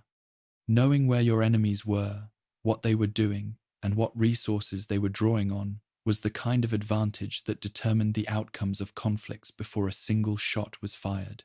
But the platform's designers had not stopped at surveillance, because the logic of military capability does not stop at the point where the information has been gathered. Information about where your enemies are is useful. The ability to do something about where your enemies are is useful in a different and more immediate way. The Kovac Muldoon carried the same missile system as its sister station, the Bradley Hercules, equipped with a supply of warheads that the platform's operational records described in terms that suggested the designers had not been especially concerned about the concept of running out. Rain down on the enemies of the Enclave was not a phrase that implied restraint or rationing. It was a phrase that implied abundance, and the platform's weapons inventory had been established accordingly. The strike capability that resulted was considerable and flexible in its application in ways that the Bradley Hercules, for all its precision, was not. Where the Hercules required the transmission of targeting coordinates through a high-powered communications system, demanding organizational capacity that most wasteland actors could not readily assemble, the Kovac Muldoon had been equipped with a more accessible interface. Throwable beacons could call down the platform's attention or its ordnance from the field, allowing a single individual in the wasteland to summon surveillance or orbital bombardment, as long as the platform had a clear line of sight to the sky and the individual in question had access to the beacons and the relationship with Modus necessary to make the system respond. This accessibility was, in its own way, as significant as the platform's raw capability, because it meant that the Kovac Muldoon was not exclusively an institutional weapon requiring institutional infrastructure to use. It was something that could be integrated into the operations of small groups or even individuals, extending the reach of whoever Modus had decided was currently useful. Between its surveillance and strike functions, the platform also carried a third capability that distinguished it from every other superweapon in the wasteland's considerable inventory. The Kovac Muldoon could supply, as well as spy and smite. Orbital drop pods, crammed with materials, could be dispatched from the platform to locations on the surface, delivering everything from food and medical supplies to weapons and ammunition and specialized equipment to whoever Modus had directed them toward. The implications of this capability for the strategic situation in Appalachia were significant. An ally who could be resupplied from orbit was an ally who could maintain operations in territory too contested or too remote for conventional supply lines to reach. An organization that could project supplies from space was an organization that had addressed one of the fundamental constraints on military operations in the wasteland, the logistical challenge of keeping people armed and fed fueled through a mechanism that had no ground-based equivalent. The three functions together produced something that was, in its combination of intelligence, strike, and support capabilities, qualitatively different from any other weapon in this account. The Bradley Hercules could destroy a hardened target. Archimedes, too, could strike once a day under the right conditions. Liberty Prime could lead a ground assault. The Kovac Muldoon could watch everything that was happening across an entire region, supply whoever was fighting on its chosen side, and kill whoever was fighting on the other side, all from the same orbital platform, managed by an artificial intelligence that had been waiting in its bunker for someone to give it a reason to use any of it. The control problem that the Kovac Muldoon presented to anyone who wanted to use it was, in practical terms, the problem of modus. The platform did not exist independently of the intelligence that managed it, and engaging with the platform meant engaging with an entity whose priorities were not fully human and whose assessments of human usefulness had their own internal logic that was not always comfortable to examine closely. Working alongside modus meant accepting its evaluation of the arrangement, its judgment about what it was offering and what it was receiving in return, and its understanding of the relationship between the people it assisted and the institutional objectives. It continued to pursue 2 centuries after those objectives had last been articulated by a human being. The alternative of seizing control of the platform entirely, bypassing modus, and accessing the Kovac Muldoon's systems through whatever technical means might allow it. It was a different kind of challenge, one of engineering and access, rather than the more subtle challenge of negotiating with a non-human intelligence about terms that the non-human intelligence did not quite understand in the same way that human beings understood them. Neither approach was simple. Both were less complicated than the challenge of finding and accessing a comparable weapon from scratch, which was the alternative that anyone without access to the White Spring bunker faced, and which was, for most practical purposes, not an alternative at all. What modus and the Kovac Muldoon together represented was the Enclave's enduring philosophy made operational and architectural. An organization that had always trusted machines over people had built a machine so capable and so comprehensive that it could continue projecting the Enclave's influence across an entire region after every person who belonged to that organization was gone. The Enclave had believed, from its earliest days as the remnant of the pre-war federal government, that the survival of its institutional structure was more important than the survival of any individual member. And modus was the apotheosis of that belief, an institution that had successfully outlasted all its members, that continued to function without them, that had found in the Kovac Muldoon platform a tool capable of making the institution's continued existence strategically meaningful rather than merely notional. The bunker beneath the White Spring continued its maintenance cycles as the surface above it changed in ways that the Enclave of 2 centuries earlier could not have predicted. The automated systems ran their checks, the weapons inventories were updated. Modus assessed and reassessed the strategic situation in Appalachia with the patient thoroughness of an administrative intelligence that had been given nothing to administer except the instruments of power and the long wait for someone worth administering them to. The lights remained on in corridors that human feet had not walked in years, illuminating the organizational infrastructure of a dead faction with the same indifferent efficiency they had illuminated it when the faction was alive. Above Appalachia, the Kovac Muldoon continued its orbital rounds, its sensors scanning, its drop pod systems ready, its missile magazines loaded, and waiting for the targeting data that modus would provide when the circumstances warranted. The platform did not know the Enclave was gone because the system responsible for telling it was still operational, still sending the routine status updates that the platform's onboard systems interpreted as evidence of continuity, rather than the automated persistence of something that had already ended.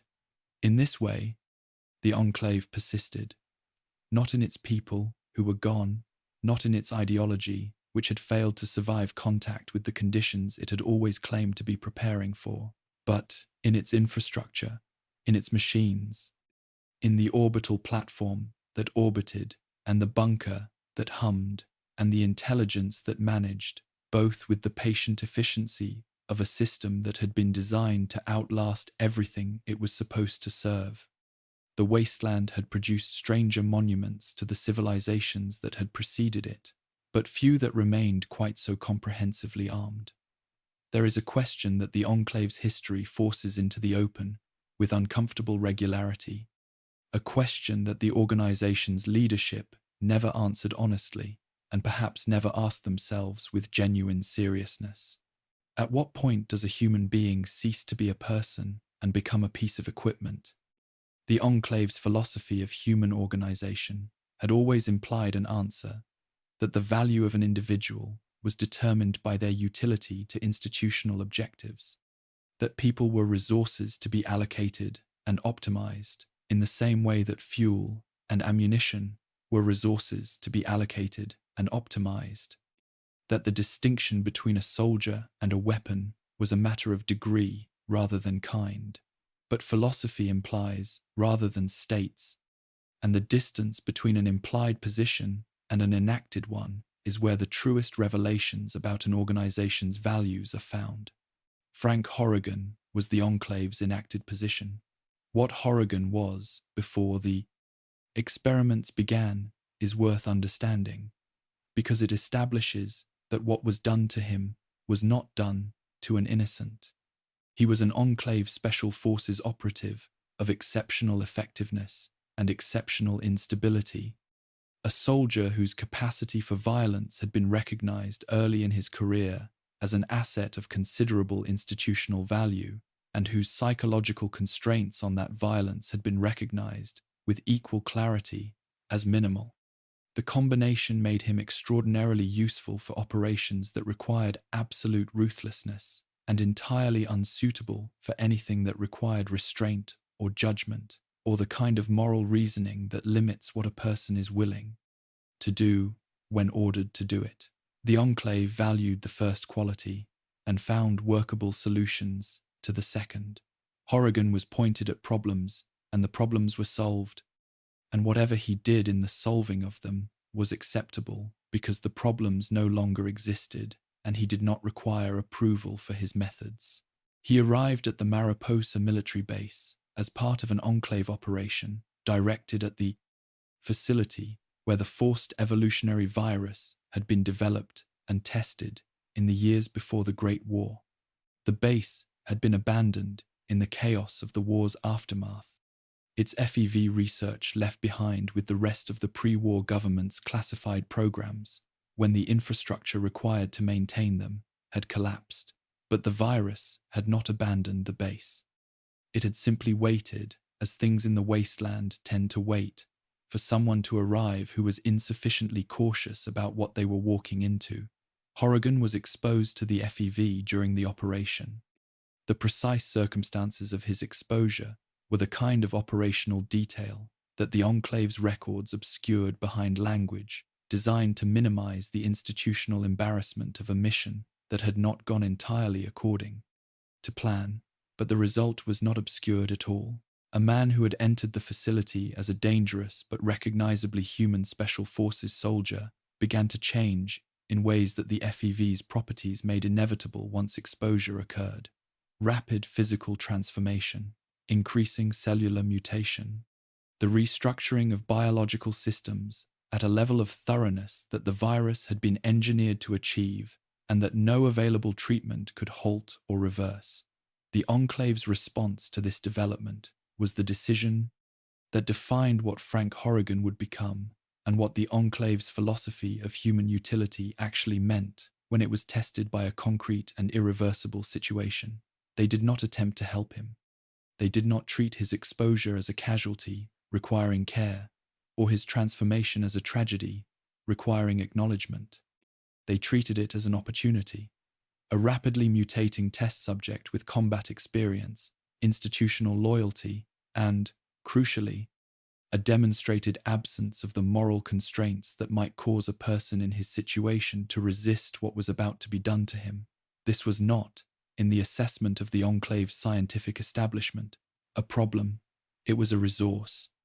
The researchers who took Horrigan into their program had access to technologies and procedures that had never been tested on a subject whose biology was actively responding to the FEV's transformative effects. And the combination of an already mutating subject with the full toolkit of the Enclave's most advanced experimental medicine produced results that exceeded what either variable alone would have achieved. The procedures that followed were extensive and methodical and, in any framework that considered the subject's experience as morally relevant, monstrous. Constant chemical stimulation designed to accelerate and direct the mutation process, pushing Horrigan's transformation in directions that the researchers found tactically promising, rather than allowing it to proceed along whatever path the FEV alone would have taken. The replacement of biological components, organs, eyes, limbs, with bionic equivalents, designed to the specifications of a weapons platform, rather than a living person. Each replacement calculated to enhance capability, rather than restore function, to optimize performance metrics, rather than preserve anything recognizable as the original individual's physical identity. The gradual grafting of his transforming body into a suit of power armor that had been designed not as protection for a person, but as a chassis for what Horrigan was becoming. A structural framework that would contain and direct the physical capabilities of the finished product. The finished product stood 12 feet tall and was 6 feet wide at the shoulder. The armor that had been integrated with his body during the experimental process was not equipment that Horrigan wore, but something considerably more fundamental, a component of what he had become. The boundary between his biological mass and the external world, having shifted during the modification process to a degree that made conventional distinctions between the person and the armor they were carrying philosophically uncertain. The plating that covered him could deflect anti-tank munitions with what the Enclave's testing described as limited effort, which was a technical way of saying that the weapons which could defeat power armor in conventional combat were insufficient to do meaningful damage to what Frank Horrigan had become. The armament that had been built into this structure was not incidental to its design. The plasma cannon, connected directly to his power armor's fusion cores, was an experimental weapons system of extraordinary capability, capable of the kind of sustained automatic fire that reduced the tactical situation to a simple question of whether the target could absorb more plasma before it was destroyed than Horrigan could generate before his power supply needed. Cycling. The answer, in the overwhelming majority of engagements, was no. The 4-foot blades welded to his gauntlets addressed the situations where the plasma cannon's reach was unnecessary, where proximity made the question of the target's ability to absorb energy fire irrelevant, because Horrigan was already close enough to resolve the engagement through the more direct mechanism of tearing the target apart. His speed, which observers consistently found surprising in a creature of his dimensions and mass, meant that the distance between the plasma cannon's effective range and the blade's effective range was a gap that could be closed in seconds, eliminating the tactical breathing room that a well-positioned opponent might have used to compensate for the imbalance in firepower. The record of what Frank Horrigan did with these capabilities was, in the way of the Enclave's records generally, incomplete and partially obscured by the organizational preference for euphemism over accuracy. But the outlines were clear enough. He had assaulted the Brotherhood of Steel's outpost in San Francisco, an operation that the Brotherhood's own records would presumably describe in terms somewhat different from the Enclave's, but whose outcome was not in dispute. He had carried out assassinations and abductions across the wasteland, operating as the instrument of the Enclave's will, in situations where subtler approaches had been deemed insufficient, or where the message being delivered was intended to be unmistakable rather than deniable. He had enforced the expanding ambitions of the Enclave across California with the thoroughness of an asset that had no competing loyalties and no limiting principles beyond the directions he had been given. The detail that stands, apart from the general record of violence and institutional service, that stands apart in the way that a specific illustration stands apart from a general description, making the abstract suddenly concrete, was the vault full of intelligent death claws. Death claws, in the general wasteland taxonomy of things that kill people, occupied a position near the top of the hierarchy by virtue of a combination of physical capability, speed, and the kind of aggressive territoriality that made every encounter with them a negotiation conducted entirely in the other party's terms. Intelligent death claws, the result of specific experimental interventions that had increased their cognitive capabilities alongside their already formidable physical ones, were something that experienced wasteland combatants discussed with the particular care reserved for threats that had demonstrated their ability to kill people who should have known better. A whole vault of them, in the close-quarters environment of sealed corridors and sealed rooms, where the Deathclaw's speed could be fully expressed and the advantages of ranged weapons were systematically reduced by the architecture, represented a tactical problem that a team of Brotherhood of Steel knights, trained, equipped, experienced soldiers in advanced power armor would have found extremely serious. Horrigan cleared the vault alone. The distinction between a very dangerous soldier and a superweapon is partly a matter of scale and partly a matter of kind, and Horrigan occupied a position in the territory between those two categories that resisted easy classification. He was not a platform in the way that an orbital satellite was a platform, operating at a remove from direct human consequences through the mechanism of distance and technology. He was present. He was immediate. The violence he delivered was conducted in person, with his hands and his blades and his plasma cannon, at ranges where the thing being destroyed was close enough to understand what was destroying it. This proximity distinguished him from the weapons of the upper atmosphere and the sealed bunkers, but it did not make him less dangerous. It made him differently dangerous, in the way that a thing with agency and mobility and the ability to make decisions in the moment is differently dangerous from a thing that waits for instructions. The Enclave's loyalty conditioning that had been built into Horrigan's modification process was as important to his function as the armor and the weaponry, and perhaps more difficult to engineer, because loyalty in a creature of his capabilities was not simply a psychological disposition, but a structural requirement. A Frank Horrigan who decided, for whatever reason, to act on his own assessment of a situation rather than the Enclave's directives was not a resource that had become unproductive. He was a catastrophe that had become mobile. The conditioning that bound him to Enclave authority had been as carefully designed as the plating that deflected anti-tank rounds, because the consequences of its failure would have been comparable in their severity to the consequences of that plating.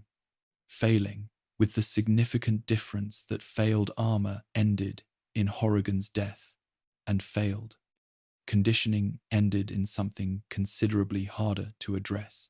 The philosophical question that Horrigan's existence posed, whether the Enclave's experiments had created a monster from a man, or merely revealed and amplified what was already present, is one that the available record does not cleanly resolve. The man who had existed before Mariposa had been, by any reasonable assessment, already oriented toward violence in ways that exceeded normal parameters. The Enclave had not introduced cruelty to someone who was otherwise gentle.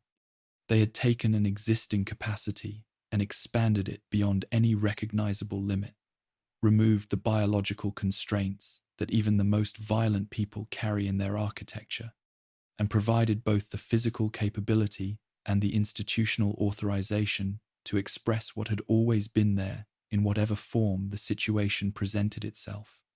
Whether this constituted creation or revelation was a question the Enclave had not found it necessary to consider, because the answer did not affect the utility of the result. Horrigan was effective. Horrigan was loyal. Horrigan was the clearest possible statement of what happened when an organization's philosophy about the relationship between people and institutional purposes was pursued to its logical conclusion, without the moderating influence of any counter-principle capable of establishing limits on what the logic could justify. He could survive being blown entirely in half. This was documented rather than theoretical, an outcome of a specific engagement in which the damage inflicted would have ended any conventional combatant absolutely and immediately, and which ended Horrigan only in the sense that it reduced his mobility while leaving his determination to continue the engagement entirely intact. He levered himself onto his hands for one last attempt at victory, which was either the most impressive demonstration of the conditioning's effectiveness or the clearest possible evidence that whatever Frank Horrigan had become, it was no longer organized around the kinds of self-preservation instincts that normally place limits on what a living thing is willing to endure. The Enclave built him as an answer to a question about the upper limits of what a ground-based combatant could be. The answer they produced was thorough and complete and terrible in ways that the question, asked in the abstract context of a weapons program's planning documents, had not fully anticipated. Frank Horrigan was the purest expression of the Enclave's belief that people were resources, because he was the example in which a person had been converted most completely into a resource, with the least remaining in the conversion process that could be called, in any meaningful sense, the original person.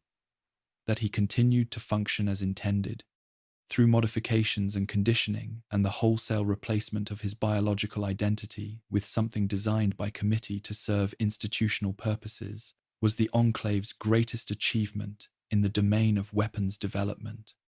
That he had once been a person who might have lived out a brutal but comprehensible human life, who had entered service with the same basic architecture of consciousness and experience that all people begin with. Before the Enclave decided he was more valuable as hardware than as a human being, this was not a detail the Enclave's records emphasized. It was, however, the detail that mattered most. There are places in the wasteland that kill people who deserve it, and places that kill people who do not, and the distinction between them is less reliable than the people who travel through the wasteland would prefer it to be. Danger, in the post-war world, is not especially interested in moral calibration. It does not adjust its severity according to the innocence of the person encountering it, or the justice of the circumstances that brought them to a particular location at a particular moment. The irradiated storm does not spare the charitable traveler. The deathclaw does not distinguish between the raider and the healer. The wasteland kills with the comprehensive indifference of an environment that was comprehensively broken before any of the people currently living in it were born. But the Sierra Madre is different. The Sierra Madre feels deliberate.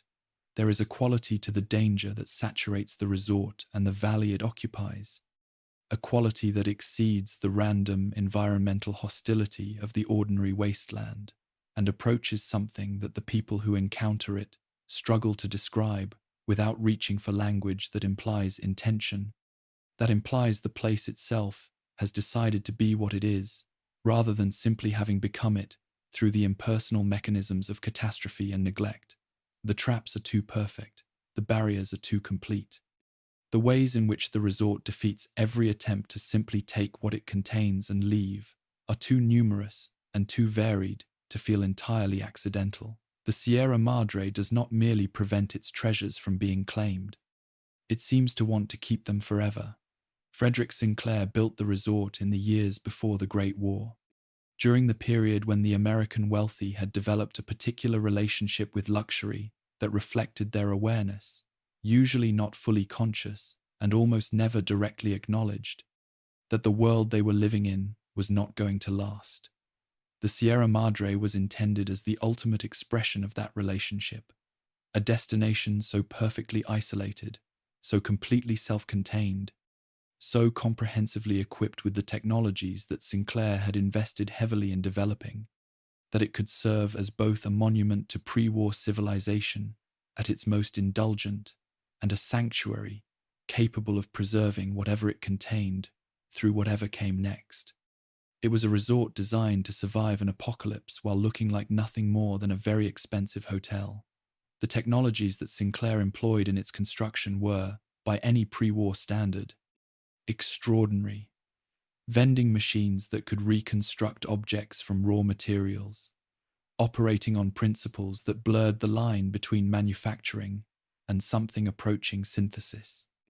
Holographic projection systems capable of creating environmental illusions of sufficient fidelity to be genuinely disorienting. Force fields that could seal passages and control access with an absoluteness that physical barriers could not match.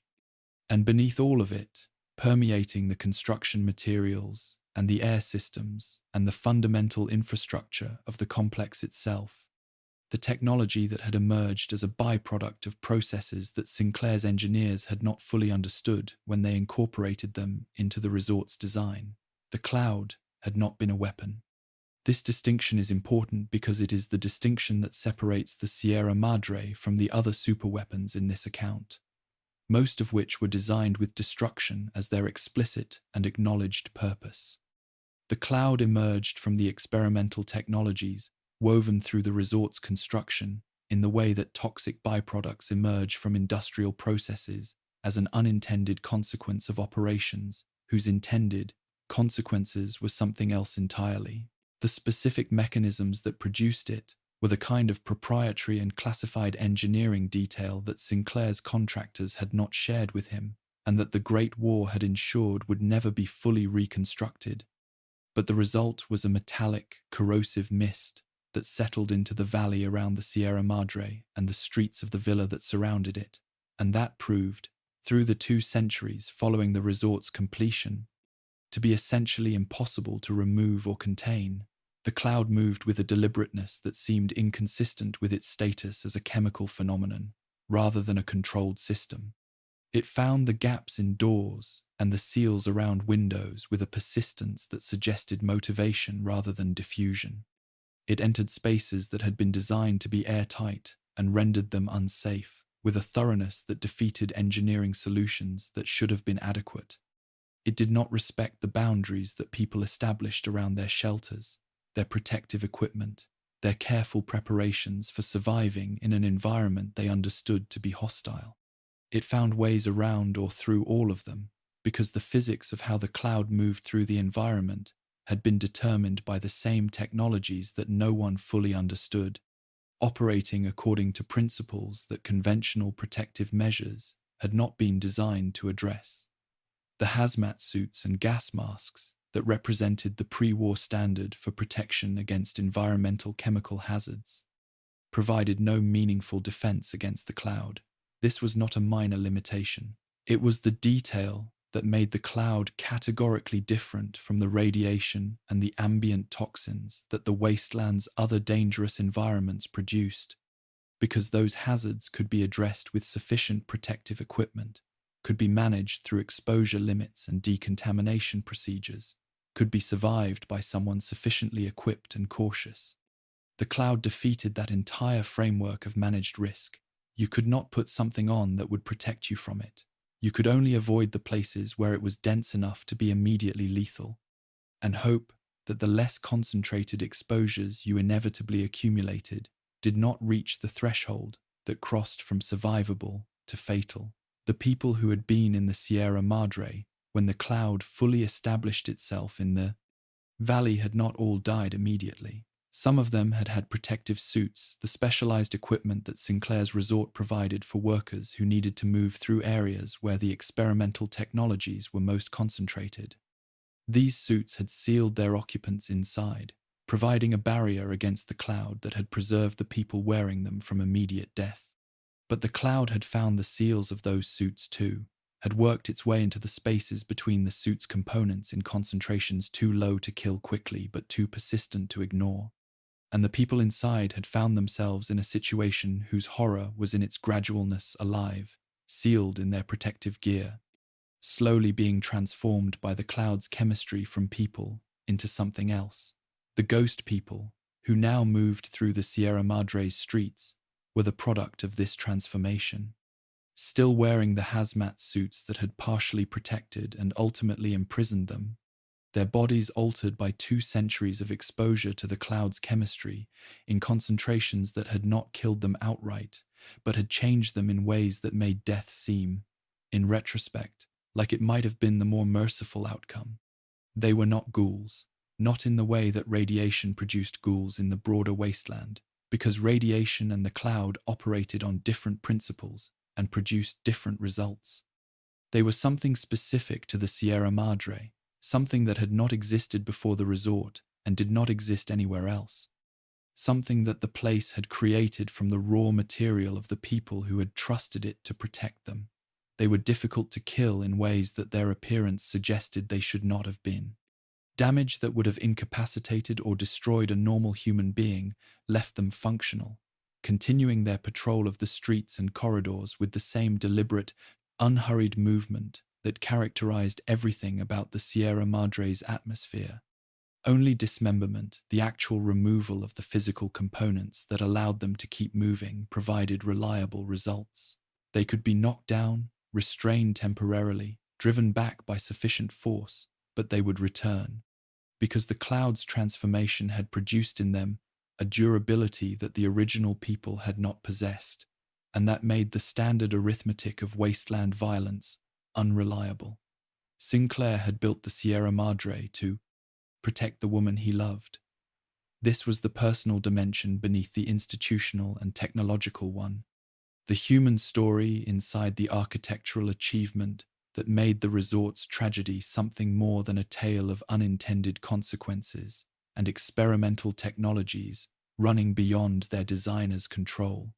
Vera Keyes was the entertainment headliner that Sinclair had fallen in love with, and his preparations for the resort's grand opening had been shaped, at levels he did not always acknowledge, even to himself, by the desire to ensure that when the world he could see ending began to actually end, she would be safe. He had designed systems within the resort specifically oriented around her, had built protections and contingencies and fail-safes calibrated to her presence in ways that the resort's general guests would never notice and that she herself would not fully understand. The tragedy was complete in its architecture. Sinclair had built a sanctuary capable of surviving the apocalypse, and it had survived, but the survival was the horror rather than the relief, because the thing that had survived was no longer the resort he had intended. The cloud that he had not fully understood had transformed his paradise into something that killed the people who came to it, that turned its extraordinary technologies against the humans who tried to use them, rather than providing them with the luxury and safety that had been the entire purpose of the enterprise. He had built it for Vera, and it had become a tomb, and Vera herself had not survived to see what he had built in her name, which was, perhaps, in the accounting of the Sierra Madre's tragedies, the most merciful outcome available. Father Elijah arrived at the Sierra Madre not as a survivor seeking shelter, but as a technologist seeking weapons. His history with the Brotherhood of Steel, from which he had been removed from his position as elder following a series of decisions that the Brotherhood had judged catastrophic, had left him with an obsession with pre-war technology that had curdled, through humiliation and isolation, into something approaching madness. He had spent the years following his removal from the Brotherhood, traveling the wasteland in pursuit of technologies advanced enough to give him back the power and significance that he believed his intellectual capabilities deserved, and that the Brotherhood had denied him through what he understood as small-mindedness and institutional cowardice. The Sierra Madre represented, to Elijah's assessment of it, the single most valuable concentration of pre-war technology remaining in the accessible wasteland. Not because of the cloud. Initially, the cloud was an obstacle to be solved rather than a resource to be exploited. What drew him was the vault buried beneath the casino, sealed behind security that had defeated everyone who had attempted to access it, containing behind its doors the control systems for the resort's entire technological infrastructure. Elijah understood, from his long study of what the Sierra Madre actually was beneath its luxury exterior, that the vault's control systems could do something that no other technology he had encountered could do. They could direct the cloud that had spent 2 centuries as a localized phenomenon, contained to the valley by nothing more systematic than the geography of its origin, could be made to spread. The control systems that Elijah sought could extend its reach beyond the Sierra Madre's immediate environment, directing its advance and retreat across a far broader geography, with the kind of managed precision that transformed a chemical disaster into a strategic weapon. The Mojave Wasteland, which Elijah had watched the NCR colonize and the factions of New Vegas compete for, with what he considered an absence of the historical awareness necessary to understand what they were doing, lay within the cloud's potential range once its advance was properly managed. The weapon that Elijah envisioned was not a weapon with a trigger and a target in the conventional sense. It was a weapon whose mechanism was environmental, whose reach was determined by wind patterns and terrain features, and the willingness of its operator to be patient, whose victims would have no way of identifying what was killing them or where it was coming from until the cloud had advanced too far to retreat from. An unstoppable chemical blanket advancing across the Mojave in tendrils that could be extended and retracted according to tactical logic, able to render any fixed position untenable and any concentrated population vulnerable, with no defense available against it and no countermeasure equal to the task of stopping it. The cloud as a local phenomenon had already demonstrated these properties at scale within the Sierra Madre's valley. The ghost people who enforced its perimeters were not guards that Elijah had stationed. They were the cloud's own product, its own enforcers, created from the people who had been unable to escape it 2 centuries earlier and now dedicated to the protection of the environment that had made them what they were. If the cloud spread across the Mojave, it would make ghost people of whoever it caught, adding to its roster of enforcers as it advanced, growing more protected as it grew more dangerous, becoming more difficult to stop the more successfully it achieved what Elijah intended. The courier who reached the Sierra Madre found a place that had been designed to be impossible to leave, whose every system had been oriented through 2 centuries of the cloud's transformation of its purpose toward the retention of whatever it contained, rather than the release of it. Elijah's plan required the vault to be opened and the control systems within to be accessed, and accessing them required the courier to serve as the instrument of a scheme that was designed in ways the courier would need to understand quickly, to end with Elijah in control of the Sierra Madre's technologies and the courier serving as one more addition to the count of things the resort had consumed. Whether that outcome was prevented, and what became of Elijah's vision for the cloud's expansion across the Mojave, depended on decisions made in the sealed lower levels of a casino that the cloud still drifted through, that the ghost people still patrolled, that the extraordinary and terrible technologies Sinclair had built still managed with their patient automated thoroughness. The Sierra Madre did not care about the outcome. It had been designed to endure, and it endured, holding its treasures and its horrors with equal tenacity, the cloud still moving through its streets as it had moved for 2 centuries, finding the gaps in doors, working through the seals of windows, waiting with the patient thoroughness of something that has nowhere else to be and nothing else to do but continue being exactly what it is. Some superweapons can be disarmed. Some can be destroyed, their mechanisms dismantled, and their payloads neutralized, the threat they represent converted back into inert materials that present no further danger to the people around them. The Sierra Madre cannot be disarmed. The cloud cannot be removed or neutralized with any technology available to the wasteland. The control systems in the vault can redirect it, can direct its advance, and manage its concentration, but they cannot end it, cannot reverse the chemical processes that produced it, cannot restore the valley to what it was before the experimental technologies woven into the resort's construction expressed themselves in ways nobody had anticipated. The Sierra Madre persists in its valley, the most beautiful and most dangerous place in the Mojave Wasteland, a monument to the proposition that the most terrible things are sometimes made from the most loving intentions, that the desire to protect what you love can produce, through the mechanisms of technologies not fully understood and consequences not fully anticipated, something that protects nothing and destroys everything. Sinclair built it for Vera, The cloud made it forever, and somewhere in the sealed vault beneath the casino, the controls that could release it across the Mojave wait with the patient certainty of things that have already decided what they are.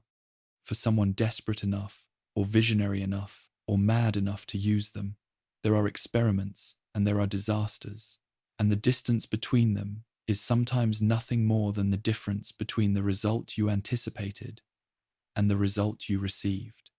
The pre-war scientific establishment had a complicated relationship with this distinction, partly because the institutional pressures that drove its research programs created powerful incentives to characterize unexpected results as informative rather than catastrophic, and partly because the organizations funding the work had a consistent preference for continuing over stopping, when the data suggested that stopping might be the more prudent choice. Vault-Tec, which had built its entire corporate identity around the management of catastrophic scenarios, was perhaps the purest expression of this preference. The company that sold the American public on the idea that survival could be engineered, that the right combination of sealed doors and canned food and controlled experiments could preserve human civilization through whatever the future delivered, was also the company that designed those experiments with a consistency of ethical indifference that suggested the survival of the people inside the vaults had always been a secondary concern. Hugo Stoltz occupied a position on Vault-Tec's board of directors that gave him both the authority to commission his own vault and the resources to build it according to specifications that served his personal interests rather than any defensible humanitarian purpose. Dark Hollow Manor, a decaying estate in the southern reaches of Appalachia, sat above the construction site that his authority had designated for Vault 63, and the estate's steady deterioration in the decades before the Great War reflected the shift in its owner's priorities from the maintenance of a property to the development of what lay beneath it. The surface was allowed to crumble because the surface was no longer the point. What Stoltz had built underground was the point, and what he had built underground was not, despite what the official documentation described. A climate control research facility.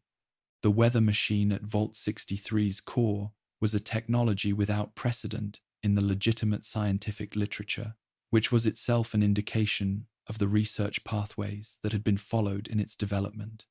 Pre-war climate science had reached a degree of sophistication sufficient to model weather patterns across continental scales and to identify the leverage points in atmospheric systems where relatively small inputs could produce relatively large outputs. The translation of this theoretical understanding into practical technology, into a machine that could interact with atmospheric systems directly, that could introduce the inputs that the models identified as consequential and observe the results in real time, required the kind of experimental ambition that the legitimate scientific community's ethical constraints tended to suppress, and that Vault-Tec's internal research programs had never been especially burdened by. The machine was built into the vault's infrastructure in the most literal sense, inseparable from the facility's power systems and structural framework, in a way that made it impossible to remove or disable without effectively dismantling the vault around it. This was not an accident of engineering, but a deliberate design choice, reflecting the same logic that had led Vault-Tec to build its experiments into the fundamental conditions of its vaults, rather than introducing them as variables that could be controlled or modified. The weather machine was Vault 63's reason for existing, and the vault was the weather machine's reason for functioning, and neither could be understood independently of the other. The first full power activation of the machine did not produce the controlled atmospheric adjustments that the research documentation had described as the expected outcome. It produced something that no atmospheric model had predicted, and that no atmospheric model that worked within the parameters of normal weather systems could have predicted. Because what the machine summoned was not normal weather. The storm that descended on the Shenandoah National Park was red, not the grey-brown of a dust storm or the greenish tinge of a severe thunderstorm, but a deep, saturated crimson, that colored the sky from horizon to horizon, and that the people who witnessed it, from whatever distance and through whatever protection they had available, found disturbing at a level that preceded rational analysis. Weather is not supposed to have color in the way that this storm had color, not a color that saturated the atmosphere itself rather than simply tinting the light that passed through it. It was the first indication that what the machine had activated was not weather in any sense that the word had previously carried. The gale force winds that accompanied the storm were measurable and comprehensible in meteorological terms, even if their origin was not. Trees across hundreds of square miles of the Shenandoah were not merely damaged but flattened, the kind of destruction that the most severe conventional storms produced only in the narrowest corridors of their most intense activity, here distributed across the landscape with a uniformity that suggested the wind was not a feature of the storm, but its entire body. The lightning that struck in relentless sequences, far exceeding the electrical activity of any conventional thunderstorm in both frequency and intensity, found no meaningful distinction between exposed and sheltered ground, between elevated terrain and low-lying areas, between the places lightning conventionally preferred and the places it conventionally avoided. And then the earth opened. The cracks that appeared in the ground around Dark Hollow Manor during the storm's peak were not seismic in the conventional sense. No tectonic process was responsible for them. No underground water table had been depleted. No subsidence event had preceded them.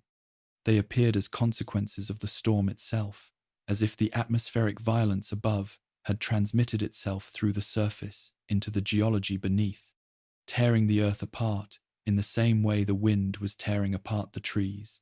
Strange gases erupted from these cracks, substances with no pre-war analogue in the geological literature of the region, byproducts of processes that the storm had initiated in the subsurface materials through mechanisms that the available science had not been designed to explain. The ghouls of Vault 63 experienced the activation differently from everyone else. The Vault's population had ghoulified over the 2 centuries since the Great War in the way that sealed populations with degraded radiation shielding sometimes did, their biology altered by long-term exposure to the ambient radiation that Vault Tech's construction specifications had not reliably excluded. They had been alive in the particular way that ghouls were alive throughout the period of the Vault's sealed isolation, maintaining whatever remained of their cognitive function and social organization in the underground environment that had become their permanent home. The weather machine's activation reached them through the Vault's infrastructure, the same systems that powered the machine conducting its influence into the spaces where they lived. And what it did to them was not damage in the way that the surface storm was damage. It linked them, the minds of the lost, as they came to be known after the machine's activation, were connected to each other and to the storm itself through a mechanism that no existing understanding of neurology or atmospheric physics could account for. They became aware of each other in ways that their individual consciousness had not previously encompassed, their individual perceptions bleeding into a collective awareness that was not quite hive intelligence, but was something considerably less individual than normal consciousness. They knew where each other were. They shared something of what each other experienced, and they had become aggressive toward anything that was not part of their collective, not in the way that desperate creatures are aggressive toward perceived threats, but with the organized, distributed hostility of a system that had incorporated the storm's violence into its fundamental orientation toward the external world. The most disturbing capability the Lost developed was the ability to conduct the storm's electricity through their own bodies, channeling the machine's atmospheric output through their ghoulified flesh and releasing it as directed lightning strikes against whatever they turned their attention toward. Their cracked and smoking skin became both conduit and weapon, their proximity to an enemy carrying consequences that normal combat distance calculations had not been designed to account for. To fight them at close range was to fight within the reach of a living electrical system whose power source was a weather machine operating at full capacity. which was to say it was to fight at a severe and potentially unsurvivable disadvantage, regardless of equipment or preparation. The weapon that this system constituted was genuine in its destructive capability and genuinely problematic. In its operational parameters, the storm it could generate covered more than 300 square miles, an area large enough to encompass entire regional conflicts, to render any fixed position within its range untenable, to deny movement and coordination to any force operating within it, against an enemy who could be lured to the machine's location, who could be drawn into the storm's effective radius and subjected to the combined hostility of the lost and the relentless lightning. It was devastating and essentially unanswerable, but using it required standing in it. The machine was built into the vault, and the vault was at the storm's center, and there was no configuration of the technology that allowed its operator to observe the results from a safe distance. No remote activation mechanism that placed the user outside the radius of the destruction they were calling down. To use the weather machine was to accept the storm as your environment, to trust that the lost who filled that environment would recognize the distinction between their allies and their enemies with sufficient consistency to make the arrangement survivable. The available evidence suggested that the lost's collective awareness did not make this distinction reliably, that anyone not already incorporated into their shared consciousness was simply external, and that external things encountered within the storm's radius were treated as threats, regardless of their intentions or their relationship to whoever had activated the machine, a weapon you cannot control and cannot escape while using it is not, by any practical definition, a weapon.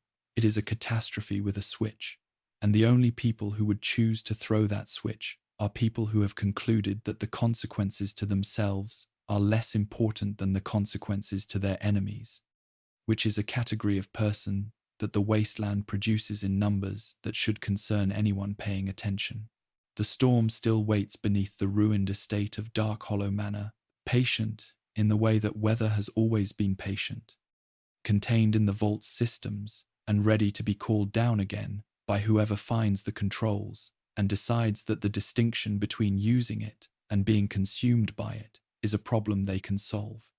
The earth around the manor is still split from the last time it was activated, the cracks still releasing their strange gases into the Appalachian air, the landscape still carrying the marks of a storm that should not have been possible and that the available science still cannot fully explain.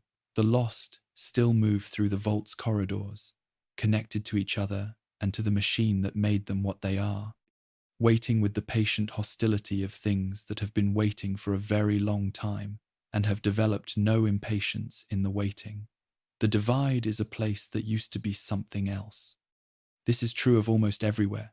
In the wasteland, the past is always present in the ruins and the repurposed materials and the foundations of new settlements built on the debris of old ones, but it is more acutely and more painfully true of the divide than of most places. Because the divide's transformation from what it was to what it is was not the slow accumulation of neglect and decay that characterized most of the wasteland's history. It was sudden, it was specific. It had a cause, and the cause had a name, and the name belonged to someone who was still alive to know what they had done. Before it was the divide, it had been a community. Not a large one, not one that would have appeared in the NCR's census records or on the Brotherhood's intelligence assessments of significant regional powers, but a genuine community in the sense that mattered most people who had chosen the same place, who had built their lives around proximity to each other, who had created the small architecture of mutual dependence and shared investment that turns a collection of individuals into something that deserves to be called a settlement. It had stood on the western edge of the Mojave, in the ruins of a pre-war town whose original name was less important than what the survivors who settled there had made of it in the years following the Great War. Beneath it, unknown to most of its residents and insufficiently appreciated by the few who had any awareness of its presence, slept the weapons that would destroy it. The warheads were part of a pre-war military installation that predated the settlement by decades, built into the ground before anyone decided to build a community on top of it. Part of the landscape in the way that foundations are part of a landscape, present, structural, and invisible to the people who walked above them, without any reason to look down. They were not the tactical weapons that characterized most of the wasteland's inherited nuclear arsenal. They were ICBM-class devices, the weapons of continental-scale strategy rather than battlefield application, designed to be launched from the ground toward targets thousands of miles away and capable, each one of them, of the kind of devastation that only the largest pre-war warheads could achieve. A cache of them sleeping beneath a small settlement in the Mojave was, from the perspective of the settlement's residents, not a risk they had consented to, and not a danger they had any meaningful ability to assess or address. The courier who carried a package through the divide had not consented to their role in what followed either. The package contained a detonation signal, not a weapon itself, not something that required any technical knowledge or any intentional action to activate, simply a signal embedded in the contents of a delivery that the courier was carrying as a job, as the work that couriers did, as the transportation of something from one place to another, in exchange for the compensation that made continued survival in the Mojave possible. The signal was received by the warhead's automated systems, which had been waiting through 2 centuries of dormancy for exactly the kind of transmission that the package contained, which interpreted it as the activation command their designers had programmed them to respond to, which executed that command with the mechanical fidelity that pre-war weapon systems brought to every instruction they were given. The divide came apart. The detonations were not simultaneous. They cascaded, one warhead's explosion triggering the conditions that reached the next, the ground itself becoming the mechanism of propagation as the initial blasts collapsed the tunnels and chambers where the remaining warheads sat. The structural failures inducing secondary detonations that extended the destruction outward in waves that consumed the settlement above and the landscape around it with equal thoroughness. What had been a community became, in the span of minutes, a geography of collapsed tunnels and irradiated craters, and the howling wind that the topographical transformation had created between the canyon walls that were now the divide's most prominent surviving features. Ulysses had been there. He had been part of the community before it was destroyed, one of the people who had invested themselves in the settlement and in the idea that the divide represented, that it was possible to build something real in the wasteland, something that could last, something worth the effort of construction and protection, and the daily labor of maintaining a community in conditions that worked constantly against community's survival. He had watched the courier pass through. He had seen what the package carried, or understood enough of what it was to know that its passage was significant. And then he had watched the divide destroy itself in the chain of detonations that the package's signal had initiated, and he had survived, and the survival had organized itself, over the years that followed, into an obsession. The marked men were also survivors of the divide's destruction, though survival was perhaps too generous a characterization of what the experience had left them with. They had been close enough to the detonations when they occurred to absorb radiation exposures that should have killed them, and had instead transformed them in ways that the wasteland's radiation sometimes transformed people not into ghouls, which required a specific biological process, but into something defined entirely by their circumstances, creatures of such extreme and accumulated suffering that the suffering had become identity. They could not leave the divide's environment. The radiation that saturated the canyon's air was not killing them the way it should have been killing them, but their bodies had adapted to it in a manner that made them dependent on the same conditions that had damaged them, creating a relationship with their environment that was more prison than home.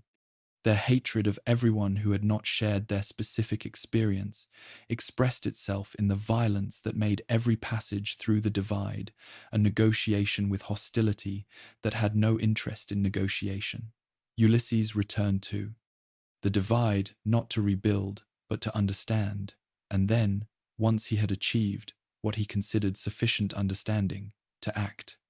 His ideology, constructed over years of isolation and obsessive analysis of what the NCR and Caesar's Legion represented in the history of the post-war West, had reached conclusions that placed both major powers in the same category as the pre-war civilization that had produced the Divide's warheads in the first place, as forces that were not building something new, but simply repeating the old world's mistakes in a new vocabulary, accumulating power and territory in the patterns that had always ended the same way. His plan to use the Divide's remaining warheads was not, in his own framing of it, an act of destruction, but an act of historical interruption, a forced discontinuity in the cycle that he believed no amount of political negotiation or social evolution would otherwise break.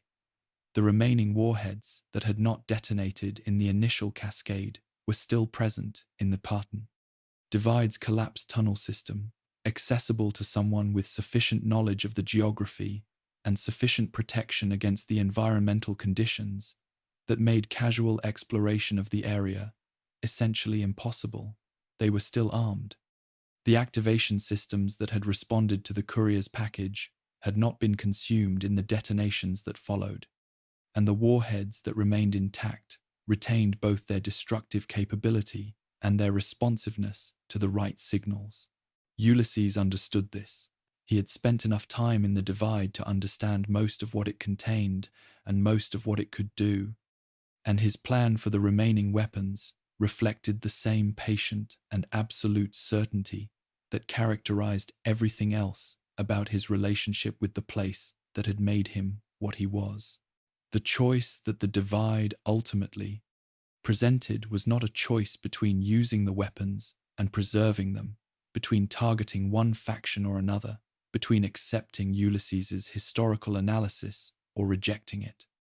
It was a choice about what the apocalypse meant, whether it was a conclusion that the survivors were obligated to build beyond, or a lesson that the survivors had failed to learn and would inevitably be forced to repeat. Ulysses believed the lesson had not been learned, and that the warheads were the only remaining curriculum. The courier, who had inadvertently activated the first cascade, was the only person in the Divide with both the standing to challenge that belief and the access to the weapons that would be required if the challenge was to mean anything. The Divide's canyons still stand in the western Mojave.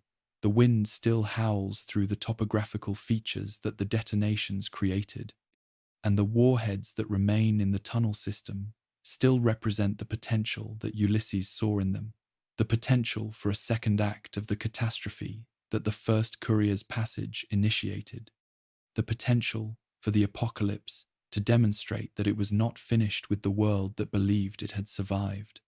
Whether that potential is ever realized depends on questions about human nature and historical cycles that the wasteland has been posing since the morning of October 23rd, 2077, and that the wasteland has not yet found anyone wise enough to answer with confidence.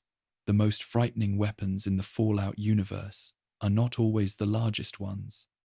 Size is legible.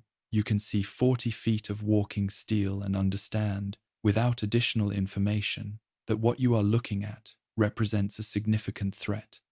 You can watch a satellite strike from a distance and measure the crater and calculate, from the dimensions of the destruction, the scale of the capability that produced it. Large weapons declare themselves. They occupy space in a way that makes their nature comprehensible, even to people with no technical background, no military training, no particular knowledge of what they are looking at. The fear they produce is the fear of something visibly enormous, and visible enormity, whatever else it may be, is at least honest about what it is. The modified forced evolutionary virus that the Enclave intended to introduce into Project Purity's output was not large. It had no dimensions that could be measured, or weight that could be estimated. It could not be seen, or smelled, or tasted. It would have moved through the purified water of the tidal basin in concentrations too low to detect with any technology available to the capital wasteland's survivors, traveling the same distribution pathways that the clean water it was carried in traveled, reaching the same settlements and communities and individual people that the clean water reached, with no indication whatsoever that what was being delivered alongside the thing that would sustain life was the thing that would end it. Project Purity was James's life work in the most literal sense, the project that had organized his professional existence, that had consumed decades of effort and required the sacrifice of comforts and relationships and the normal accumulations of a life lived primarily in service of a goal rather than in service of oneself. The Jefferson Memorial's water purification facility, capable of cleaning the irradiated water of the tidal basin and potentially providing clean water across the Capital Wastelands settlement network, was not a military project. It was not designed with any strategic application in mind, not conceived as a mechanism of control or a lever of political power. It was a humanitarian project in the most direct and uncomplicated sense, an attempt to address one of the most fundamental and most serious problems that the Capital Wasteland's surviving population faced, undertaken by people who believed that providing clean water was a sufficiently important goal to justify dedicating their lives to its achievement. The Enclave did not disagree with this assessment of the project's significance. They simply had a different understanding of what the significance was for. A water purification system capable of providing clean water to the entire Capital Wasteland was not, from the Enclave's perspective, a humanitarian achievement. It was a delivery infrastructure of extraordinary reach and efficiency, capable of putting a substance into the bodies of effectively every person drawing on the purified supply simultaneously, with no meaningful possibility of detection or interception between the point of introduction and the point of consumption.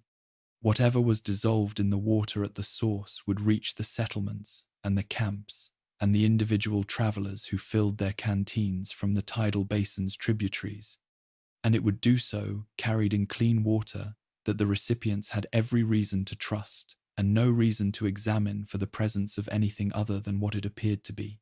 The modified FEV that the Enclave's scientists had developed for introduction into Project Purity's output was not the standard forced evolutionary virus that the Mariposa military base had produced and that Frank Horrigan had been exposed to. The standard virus transformed whoever it infected, produced physical mutations that were dramatic and visible and inconsistent across subjects in ways that made it useful for certain experimental purposes, but not for the targeted application the Enclave required. The modification that the Enclave's scientists had achieved was specific and deliberate, a variant engineered at the molecular level to be lethal to anyone carrying significant radiation mutations in their biology. In the Capital Wasteland, this description covered nearly everyone. 2 centuries of living in an irradiated environment had left the DNA of the region's surviving population carrying accumulated mutations that, while not visible in most cases and not sufficient to qualify their carriers as ghouls or supermutants by any conventional taxonomy, were present in the cells of virtually every person who had grown up breathing the air and drinking the water and eating the food of the post-war world. The threshold the modified FEV would recognize as its target was not the dramatic transformation of a supermutant or the advanced deterioration of a feral ghoul. It was the ordinary baseline of human biology in the Capital Wasteland after 200 years of radiation exposure, the shared biological heritage of the survivors and their children and their children's children, the genetic record written into every cell of every person who had not had the protection of a sealed vault or the unusual advantage of entirely radiation-free food and water for their entire lives. The practical implication was that the modified FEV introduced into Project Purity's output would kill essentially everyone who drank from it.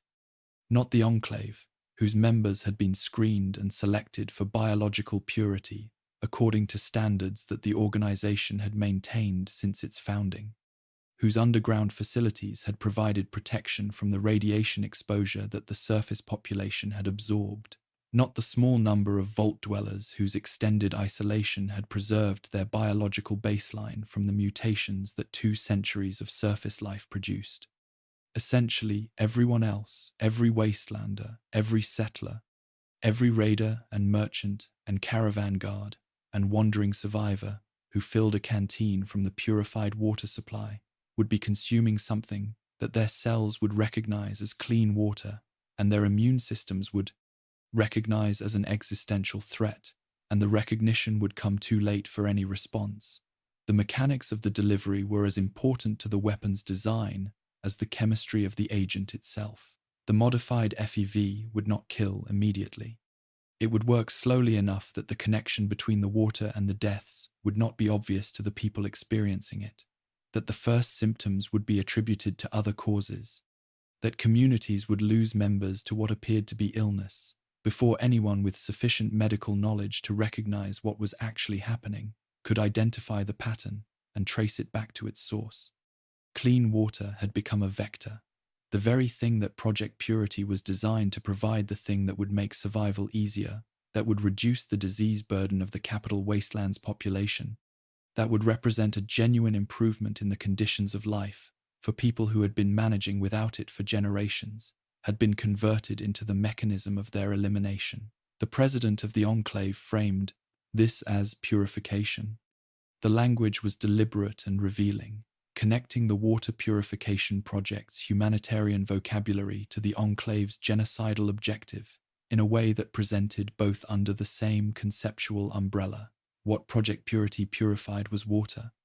What the modified FEV would purify, in the enclave's framing, was the human population of the capital wasteland, removing the mutations that 2 centuries of radiation had introduced, eliminating the genetic divergence from the pre-war baseline that the enclave had always treated as contamination rather than adaptation, ensuring that whatever civilization emerged from the capital wasteland's ruins would be populated by people who met the enclave's definition of pure humanity.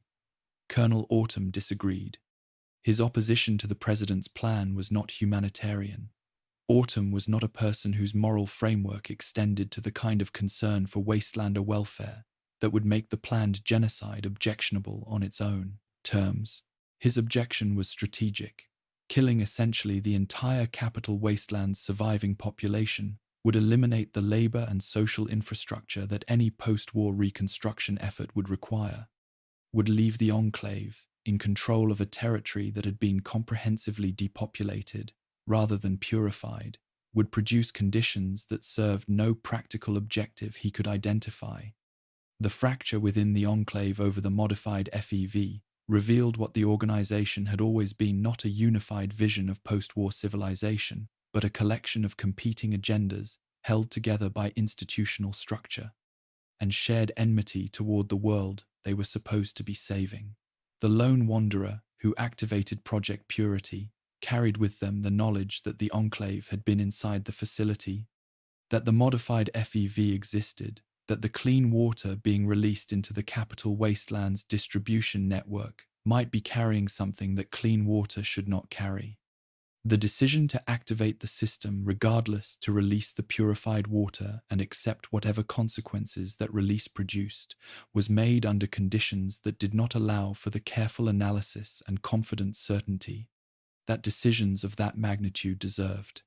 It was made under the pressure of immediate circumstances by someone who had already paid costs that no reasonable accounting of the situation had required, with information that was sufficient to understand the stakes but not sufficient to guarantee the outcome.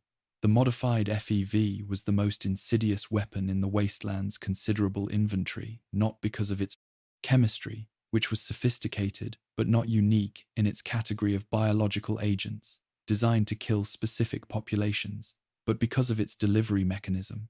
The vaults and satellites and orbital platforms and walking robots that constituted the wasteland's superweapon heritage were all, in their various ways, legible as weapons. They looked like weapons, or they behaved like weapons, or their destructive capability was sufficiently obvious that the people who encountered them understood immediately what they were dealing with.